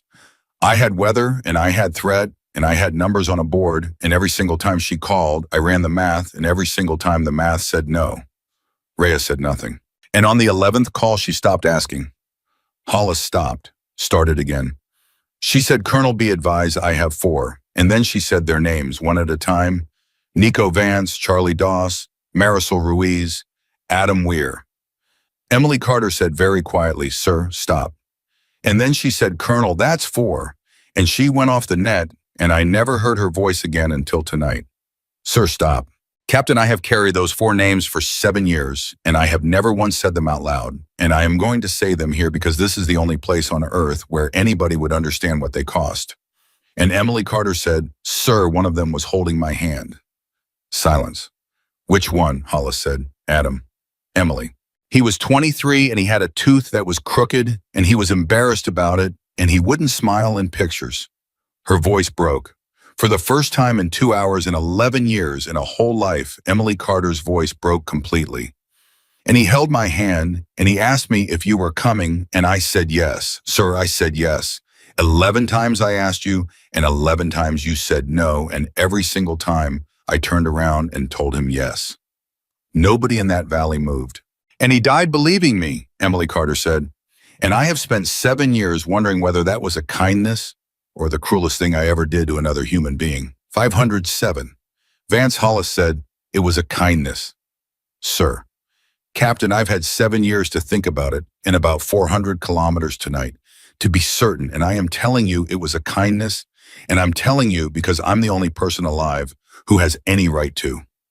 "Sir, you have no right at all." "No," Hollis said. "I don't, but I'm the only one who was there." And that was true, and everybody in that wash heard that it was true, and Anna Reyes started to cry silently in the dark with a broken arm, and Wendell Pryor put his face in his hands. "Emily, don't." "Emily, the math was right that night. That's the part nobody says out loud. The math was right. If I'd launched it into the Korengal in that weather, I'd have lost a bird and 8 more, and every board that ever looked at it said the same thing, and they were correct." "Then why are you here, sir?" "Because I've had 7 years to learn something," Vance Hollis said, "and here it is. The math is right, and it is not the only true thing." 509. Nobody spoke for a long time. Then Bo Kettering said, "Sir, Corporal." "Sir, I gotta be honest with you. I got no idea what any of you are talking about." And Vance Hollis laughed. It came out of him like something breaking loose. "That's fair, Corporal. But sir, can I say a thing?" "Say it." "Sir, tonight she told me to tell my mom myself." Kettering's voice was thick. "And I believed her, sir. And I'm laying here with a broke back at the bottom of a hole with 6 hours of dark, and I still believe her. And I don't know if that's true or not, sir, but I know I ain't scared. And an hour ago, I was so scared I couldn't breathe." Silence. Sir, whatever she did to that boy in the Korangal, Bo Kettering said, she just did it to me. And sir, I'm real grateful for it. And Emily Carter put her hand over her mouth. 5:14. At 05:14, the man on the hillside started walking rounds along the lip of rock. He was patient. He had always been patient. He had lost his light and lost his beacon, and he had spent 20 minutes putting his eyes back, and now he was doing what patient men do, which is to shoot at every place a person might be until a person is there. Ma'am. Prior. He's guessing. Yes. Ma'am, he's guessing left to right, and we're on the right. Yes. Ma'am, in about 4 minutes, he's going to guess correctly. And Emily Carter said, Colonel, is there anything in that aircraft? Marshsburg. Yes, sir. There's a radio that's a brick and a gun that's under 2,000 pounds of airframe and a first aid kit that I already brought you. Sir, is there fuel? Silence. Then Vance Hollis said, say again, Captain. Sir, is there fuel in that aircraft? There's about 1,100 pounds of JP-8 in that aircraft. Sir, Emily Carter said, how big a fire is 1,100 pounds? 516. Hollis said, Emily, that's my aircraft. Yes, sir.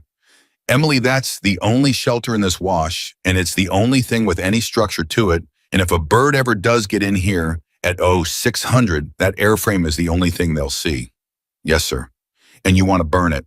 Sir, I want that man to look at something for 6 hours that isn't us. Her voice was perfectly calm. A fire that size burns for a very long time. It lights up 400 meters of wash floor at the wrong end. It ruins his eyes, it ruins his optic, and it gives him something to shoot at that doesn't bleed. And sir, at 0600, a fire is the biggest signal in this valley. Nobody breathed. Captain Hollis said, do you understand that I will be relieved for this? Yes, sir. Do you understand that I called off an extraction tonight launched into a closed corridor against a standing restriction, wrecked one aircraft, and if I now burn the wreck? Yes, sir. And Vance Hollis said, good. Where's the flare gun? 519. It went up at 0519. 1,100 pounds of jet fuel at the bottom of a valley in Afghanistan, and the whole world turned orange, and 400 meters up a hillside, a patient man stopped shooting entirely because there was nothing to shoot at anymore that wasn't a fire. 8 Americans lay behind a lip of rock and watched a helicopter burn. Reyes said, sir, Sergeant, sir, that's your career. And Vance Hollis said, Sergeant, that's the warmest I've been all night. Pryor started laughing. Kettering started laughing. And then all 8 of them were laughing behind a rock at the bottom of a hole, with 6 hours of dark ahead of them, and a body lying beside them, and a fire where an aircraft used to be laughing the way people laugh exactly once in a life. Emily Carter did not laugh. She sat with Ray Whitlock's head in her lap, and she put her hand on his chest where a hand had been all night. And she said so quietly that only Vance Hollis heard it, hey, somebody came. 6:02, the weather lifted at 06:02. Nobody could explain it. The meteorologist at Bagram spent 3 days trying and never got closer than luck. And at 06:11, out of a clean gray sky, came Frank Duvall. He came in over the ridge, and he saw a column of black smoke standing 400 meters into the air, off the floor of a corridor. Nobody was allowed to fly. And Sam Ostrowski said, Chief, that's a burn. Chief, that's a crash burn, that's... And Frank Duvall said, no, it ain't. Chief, Sam, that's a signal. Look at it. Look at the size of it. Ain't nobody's crash burns for 50 minutes. His hands were already moving. Somebody down there burned an aircraft on purpose. He put it in the wash at 0613, and Emily Carter stood up on a leg with a hole in it, and Vance Hollis stood up beside her, and 8 Americans came out from behind a lip of rock in the daylight, and Frank Duvall came off that aircraft and stopped dead and counted. He counted twice. Then he said 8, and Emily Carter said 9, Chief. And she turned around and looked at Ray Whitlock, lying in the rocks with his hands folded on his chest and his flight helmet under his head, and Frank Duvall took off his own helmet and stood there in the wind and did not say anything at all for a long time. Then he said, ma'am, who was he? He was the man holding the switch. 7:04, the Medevac came into Bagram at 07:04 on a Tuesday morning. Word had gone 40 minutes ahead of it, the way word does, the way it always does, moving through an entire base by some mechanism no army has ever been able to explain. It moved through the aid station, in the flight line, in the chow hall, in the maintenance bay, and it moved wrong the way it always moves wrong. And what people heard was 9 down in the corridor all dead, and the colonel went in after them, and he's dead too. So they came out. They came out to stand on a flight line at 7 in the morning and watch a helicopter bring back bodies, because that is what you do. Because somebody should be standing there, because nobody comes home to an empty ramp. There were maybe 200 of them, then 4, then 6. And when Frank Duval put that aircraft on the ramp at 07:04, the doors opened and Wendell Pryor stepped out and he was walking. Nobody understood it. For about 2 seconds, 600 Americans on a flight line at Bagram did not understand what they were looking at, and then Ana Reyes came out with her arm in a splint made out of a helicopter seat, and she was walking. And then Bo Kettering came out on a litter and his eyes were open, and then a colonel of the United States Army came out with soot on his face and blood on his uniform, and he was walking, and the sound that started on that flight line was not a cheer. It was not a cheer. It started at the back with a young mechanic who had not slept, and it went through 600 people in about 4 seconds, and it was a sound nobody there had ever heard before, and none of them ever forgot. They cried. 600 soldiers on a flight line in Afghanistan stood in the rotor wash at 7 in the morning and cried like children because they had come out to receive the dead, and the dead were walking. And then Emily Carter came out. She came out last because she had been the last one on, because there had been an argument about it that Frank Duval lost. She came out on one leg with a shoulder that had been out and put back, and blood in her hair from a scalp wound she had never once mentioned, and she was holding the end of a litter, and on that litter was Ray Whitlock. She would not let go of it. 2 medics tried to take it. She would not let go of it. She walked that litter across the whole length of that ramp herself with 600 people crying on either side of her, and she did not look at one of them, and when they got to the door, she said, "His name is Chief Warrant Officer 4 Raymond Whitlock. He held an emergency transponder switch with his thumb for 51 minutes with both legs crushed so that somebody could find us." Nobody moved. "He is the reason all 8 of us are standing here," Emily Carter said. "Write that down. Somebody write that down right now, because in 6 months there's going to be a board, and a board is going to need to look at the math, and the math is going to say nobody should have come, and the math is going to be right." She let go of the litter. Somebody did write it down. That was the first thing Emily Carter learned about the United States Army that she had not already known in 11 years, that when a captain says, "Write that down" on a flight line in front of 600 people, somebody always does. In this case, it was a specialist named Priya Ochoa from Public Affairs, 23 years old, who had come out to the ramp expecting to photograph a dignified transfer, and instead stood there with her camera hanging around her neck, not taking a single picture. Writing on the back of her own hand with a ballpoint pen because she did not have paper. She wrote he held the switch for 51 minutes. She wrote it in ink on her own skin, and she would not wash her hand for 2 days.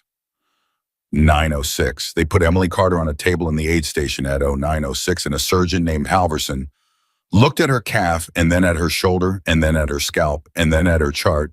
And then he put the chart down and said, "Captain, how long have you been walking on this?" "What time is it?" "Oh, 900. "Since about 04:30. Halverson said nothing for a moment. Then he said, "And the shoulder?" "Oh, 337. "Who reduced it?" "I did." "With what?" "A rock." Halverson picked the chart back up, mostly so he would have something to do with his hands. "Captain, I want to be very clear. You have a through and through, a reduced glenohumeral dislocation, a scalp black that's going to need about 14 staples, and you have been performing field medicine on 9 casualties for 5 hours. There's a word for that. Sir, is the word going to help anybody in this room?" "No," Halverson said, "it's not." "Then let's skip it." He started working. And then, because he was 58 years old and had been doing this since Mogadishu and had never once said a thing like this out loud, he said, "Captain, I've got a man 2 curtains down with a needle in his chest and a hole in him. Do you know what he's been saying since they wheeled him in?" Emily did not answer. "He's been saying grace," Halverson said. "Just that, over and over. We thought he was praying." And Emily Carter, flat on a table with 14 staples going into her scalp, closed her eyes and said, "He's not praying, he's naming his daughter." 11:20, Oscar Sanchez came off the table at 11:20 after 4 hours and 11 units. The vascular surgeon who put him back together, a lieutenant colonel named Fitch, who had been doing this a long time and did not impress easily, came out into the hallway, pulled his mask down, and asked the first question that came into his head. Who packed that wound? Sir, I said who packed it because somebody put pressure on a junctional bleed and held it through an auto-rotation impact and then repacked it in the dark, and I want a name because I'm putting it in my op note. The nurse said, sir, they're saying it was the medic, Carter. With what? What did she pack it with? Sir, the nurse hesitated. Sir, they said she used 2 fingers of a staff sergeant named Pryor because she didn't have a hand free. Fitch stared at her. She talked him through it, the nurse said, the whole way down. Sir, he's out in the waiting Maria. He won't leave. He's been sitting there for 4 hours and he won't wash his hands. Fitch went out to the waiting area. Wendell Pryor stood up when he saw the scrubs. He was 34 years old and 210 pounds, and he had carried a boy up a mountain and he was shaking so badly he could not get his hands into his pockets. Sir, is he? Sergeant, sit down. Sir, please, is he? Sergeant. Fitch put a hand on his shoulder. He's alive. He's going to Landstuhl tonight. He's going to keep the leg. Wendell Pryor sat down very slowly and then he put his face in his hands, and then a room full of strangers watched a very large man come completely apart. Fitch sat down next to him. Sergeant, I want to tell you something and I want you to actually hear it because in about 6 months you're going to start telling yourself a different story about last night and I want to get out in front of it. Pryor said nothing. Those were your fingers, Fitch said. Not hers, yours. She had the knowledge. You had the hands. And that boy is alive because a man who is not a medic put 2 fingers into another man's body at the worst moment of his life and did not take them out for 2 hours. He stood up. Sergeant, I've been a surgeon for 26 years and I have never once said this to anybody. You did the operation. I just closed. 1400, the board convened 11 days later. That was fast. Everybody knew it was fast. Boards do not convene in 11 days unless somebody very senior wants a fire put out before it reaches the tree line. And everybody in that building knew exactly which fire and exactly which tree line. And the tree line was a colonel who had in one night called off an extraction, launched 3 aircraft into a corridor, understanding restriction, flown as a non-current pilot, lost 2 airframes, and then personally set fire to one of them with a flare gun. The board president was a brigadier named Lorna Adkins, and she was known for 2 things. She had never once been in a hurry, and she had never once been fooled. She read the charge sheet out loud. It took 4 minutes. Then she said, Colonel Hollis, do you dispute any of the facts as read? And Vance Hollis stood up and said, no, ma'am, not one. None of it. Ma'am, I'd add one. The flare gun was mine, but the idea was Captain Carter's, and I wanted on the record that I overruled nothing and I invented nothing. She proposed it, I understood it, and I pulled the trigger. Adkins put down her pen. Colonel, you understand, you're the only man in this room who can be relieved today. Yes, ma'am. And you're volunteering the one fact that makes it worse. Ma'am, Hollis said, I have spent 7 years being extremely careful about what I put on a record. It hasn't worked out. Somebody in the gallery laughed. Adkins did not. Colonel, at 0311 you called off the extraction. Yes, ma'am. Say the words you used. Vance Hollis said, I said negative on the extraction. That bird is a loss. Do not risk assets on a lost bird. And I said it twice, ma'am, because the first time I said it, nobody in the room moved, and I wanted to be sure they'd heard me. The gallery went completely silent. And at 0326, Adkins said, you launched 3 aircraft. Yes, ma'am. Colonel, help me. What changed in 15 minutes? And Hollis said, the symbol moved, ma'am. Say again. There was a symbol on a screen that was supposed to be a wreck, and it moved downhill under control at 110 knots toward the one piece of terrain in that valley under the weather. His voice did not rise. It never rose. Ma'am, I had written those people off, and then those people declined. Atkins looked at him for a long moment. Colonel, that's a very good line. Ma'am, it's not a line, it's just what happened. 1417, they called Emily Carter at 1417. She came in on a cane. She had refused the wheelchair twice and refused the crutches once, and she came in on a cane and stood at the table and did not sit until Adkins told her to, and then play like it cost her something. Captain Carter, ma'am, you were the senior medical officer on Dustoff 26. Yes, ma'am. You had no command authority on that aircraft. No, ma'am.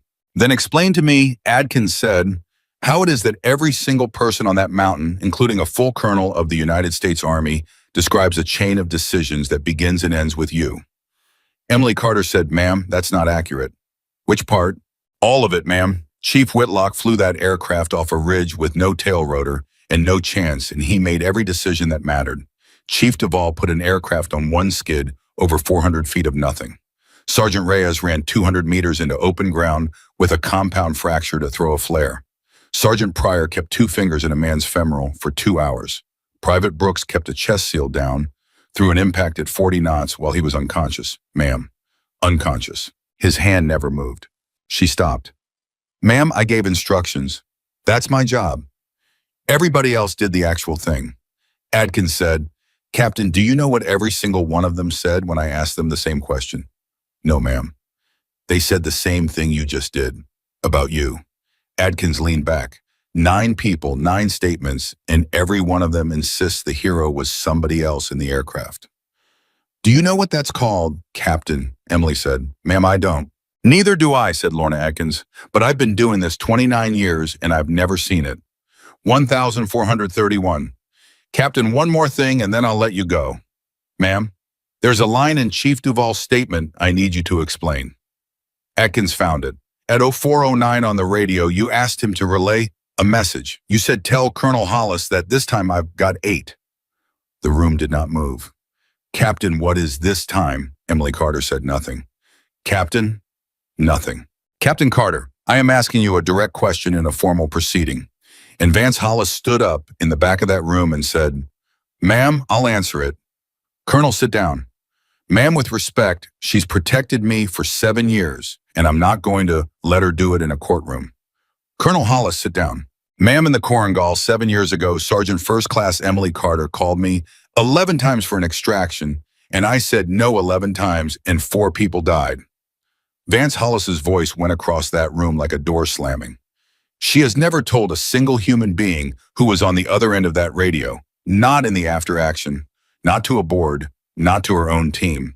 7 years, ma'am. She ate it and she gave back her tone and her school and her stripe and went and became a medic. And she has never once said my name out loud until she said it into a radio at the bottom of that wash to tell me the number was 8. Nobody breathed. Adkins said very quietly, Captain Carter, is that accurate? And Emily Carter said, ma'am, the math was right.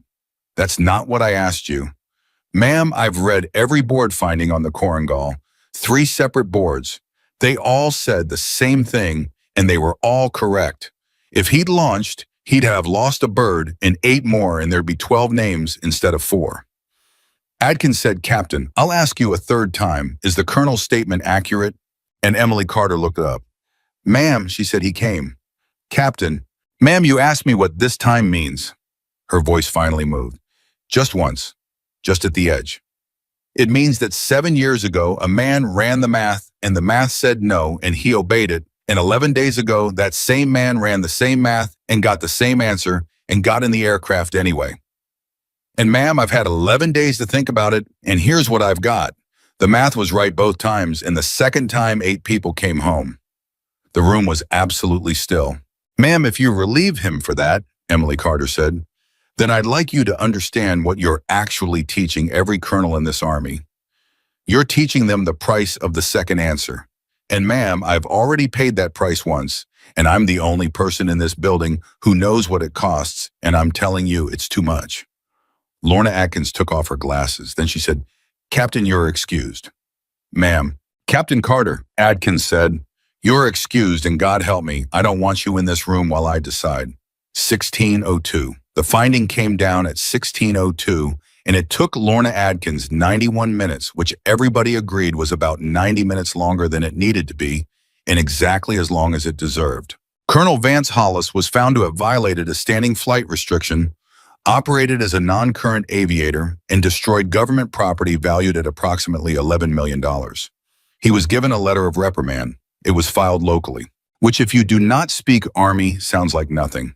And if you do speak Army means that a brigadier general looked at a career that could have been ended with a signature and decided on the record in writing that she would rather have the man. Adkins read the finding out, and then she put the paper down and said one more thing off the record, which was later typed up by a stenographer who had decided on her own that history was going to want it. Colonel, she said, for what it's worth, and it's worth nothing. 29 years I've read a lot of statements, and I've never once read one where the ground element and the air crew and the rescue crew all agree on everything. She stood up. Yours all agree. And what they agree on is that at 03:11, you were the worst officer in the United States Army, and at 03:26, you were the best one, and it was the same man, and it was 15 minutes. Hollis said, ma'am, that's about right. Colonel, one question, off the record, everybody in this building wants to know, and nobody's got the guts. Ma'am, why'd you get in the aircraft Duval was already going? You had 3 birds airborne. You had done the brave thing already. Why did a 52-year-old colonel who hadn't flown in 6 years put himself in that seat? And Vance Hollis said, because there was nobody left to be the man who came, ma'am. I'd already been the man who didn't. One Grace Elise Nunn was born on a Thursday in March in a hospital in Georgia at 7 pounds 4 ounces. Her father was there. That is the whole sentence, and it is the only one that matters. Tyler James Nunn was there standing up with a scar on his chest the shape of a thumb, and a smaller one under it the shape of a needle. And when they put that child in his arms, he did the thing that every single one of them did eventually, which is that his knees stopped working. His wife, Kayla, who had spent 4 months being told nothing and 11 days being told less, looked up at him and said, say her name. And Tyler Nunn could not. He tried 3 times. 3 times, and he could not do it. And finally, Kayla said, Tyler, honey, what is it? What happened up there? And Tyler Nunn said, there was a woman. Okay. There was a woman, and she had her fist in my chest, and I was going out, Kayla. I was going. And she asked me to say a name, and I didn't have one, and I made one up. He was crying so hard, he had to sit down on the floor of a maternity ward with his daughter in his arms. I made it up, right there. I said, Grace. And she said, Grace, okay, she's waiting. And Kayla, I stayed for 40 minutes because a woman I barely knew told me a person who didn't exist yet was waiting for me. Kayla Nunn said, she's not waiting anymore. She's here. And Tyler said, yeah. So say it. And Tyler James Nunn looked at his daughter and said, Grace. He wrote a letter that night. 2 lines. It took him 4 hours. Ma'am, she's here. Her name is Grace, like we said. He mailed it to a hospital in Colorado because that was the last address anybody had. 14 months. That is how long it took. 14 months of surgeries and rehab, and a shoulder that never went back quite right, and a leg that would ache in February for the rest of her life. And Emily Carter did the whole thing the way she did, everything, which is to say quietly and completely, and without once telling anyone that it hurt. Bo Kettering walked at 11 months. Not well, not far. 11 months, 2 surgeries, a rod in his spine, and a physical therapist named Deshawn, who told him on day 1 that the odds were poor and never once repeated it. And on a Tuesday in his 11th month, Bo Kettering took 4 steps between 2 parallel bars, and then he stopped. And Deshawn said, you okay? And Kettering said, I got to make a call. He called Tulsa. Mom, Bo baby, what's wrong? Mom, I walked. And Renee Kettering, 56, who had been told at 0400 on a Tuesday 14 months ago that her son's spine was broken at the bottom of a valley in a country she could not find on a map, made a sound on the telephone that Bo Kettering will hear until the day he dies. Mom, there's a thing I got to tell you. Anything. Mom, when it happened, when we hit, well, I told a woman to tell you I wasn't scared. He was crying and laughing at the same time. And she said, tell her yourself. Bo, she said, tell her yourself, Mom. And I'm telling you myself. 14 months and 9 days. They did it in a room at the hospital in Colorado, and it was supposed to be small. Daniel Brooks organized it, which surprised everybody who did not know him and surprised nobody who did. He was 21 now. He had a scar through his eyebrow and a screw in his skull and a hand that had never let go. And he had spent 4 months tracking down 8 people across 3 continents, and he had told every single one of them the same lie, which was, it's just a small thing, don't make a fuss. They all made a fuss. Ana Reyes flew in from Fort Hood with a forearm full of hardware and a tattoo on it that said, we see you, in 11 letters, and she got there 4 hours early because she had to be first. And when Wendell Pryor came through the door, she hit him so hard he dropped his bag. Sergeant, you wash your hands yet? And Wendell Pryor, 210 pounds, 35 years old, said, Not yet. And both of them stood in a hospital lobby in Colorado and cried without making any noise at all. Frank Duvall came. He did not want to. He came anyway. He stood in the corner with his arms folded and told four separate people that he was only there because he was in town, which was not true because he had flown from Alabama. Oscar Sanchez came on his own two legs. He came with his sister from El Paso, the one who teaches third grade, and her name is Marisol. And when she found out that was one of the four names from the Korengal, she sat down in the hallway and had to be given a minute. Bill Marsh came. He brought the plaque. It said, "Sir, that's the dumbest thing I've ever heard in my entire career." And under said Bill Marsh 0441.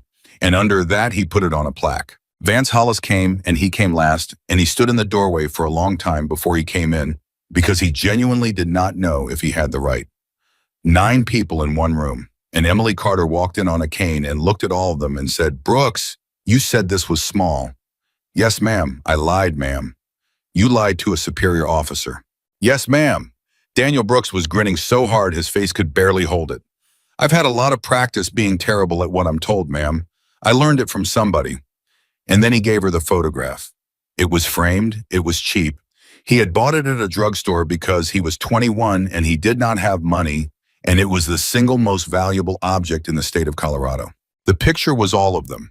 Everyone who came off that mountain standing together in a hospital hallway, Sanchez, in the middle because they made him Kettering in front because he was upright, and by God, they were going to show it Reyes, with her arm up, Pryor with his hands in the frame, on purpose, Hollis, at the very edge, because that is where he put himself, and nobody argued. And underneath in Brooks's handwriting, because he would not let anybody type it, because one person refused to give up 5 families got their heroes back. Emily Carter looked at it. She looked at it for a very long time, long enough that the room got uncomfortable, long enough that Reyes said, "Ma'am," and Emily Carter said, "It's wrong." Nobody knew what to say. "Ma'am, it's wrong," she said, "and I need you to fix it." Brooks said, "Ma'am, it says 5 families. Emily's voice was shaking now, and she did not stop it, and she did not apologize for it, and it was the first time in 7 years that any of them had seen her let anything show at all. There were 11 of us, 11 Daniel, and one person is not in this picture, and he is the only reason there is a picture. Silence. "Ma'am," Brooks said, "I know." "Then why?" "Ma'am, look at the back." And Emily Carter turned that frame over. On the back in the same handwriting, it said CW04, Raymond Whitlock. He held the switch for 51 minutes. We put him on the back because he was behind us the whole time. Emily Carter put her hand over her mouth. And Daniel Brooks, 21 years old, said, "Ma'am, and it says 5 because that's how many were on that first bird. And I know it's not everybody. And I did it on purpose because, ma'am," his voice went completely to pieces, "because there's going to be more. There's going to be more of us. Every time you go out, there's going to be more. And I didn't want to put a final number on you, ma'am. You don't get a final number." Nobody in that room said one word. And then Vance Hollis from the edge, where he had put himself, said, "Captain." "Sir, there's one more thing." He crossed that room and he handed her a folder, and she opened it, and inside it was a single sheet of paper. And on that sheet of paper were 4 names: Nico Vance, Charlie Doss, Marisol Ruiz, Adam Weir, and under them a 5th, Raymond Whitlock.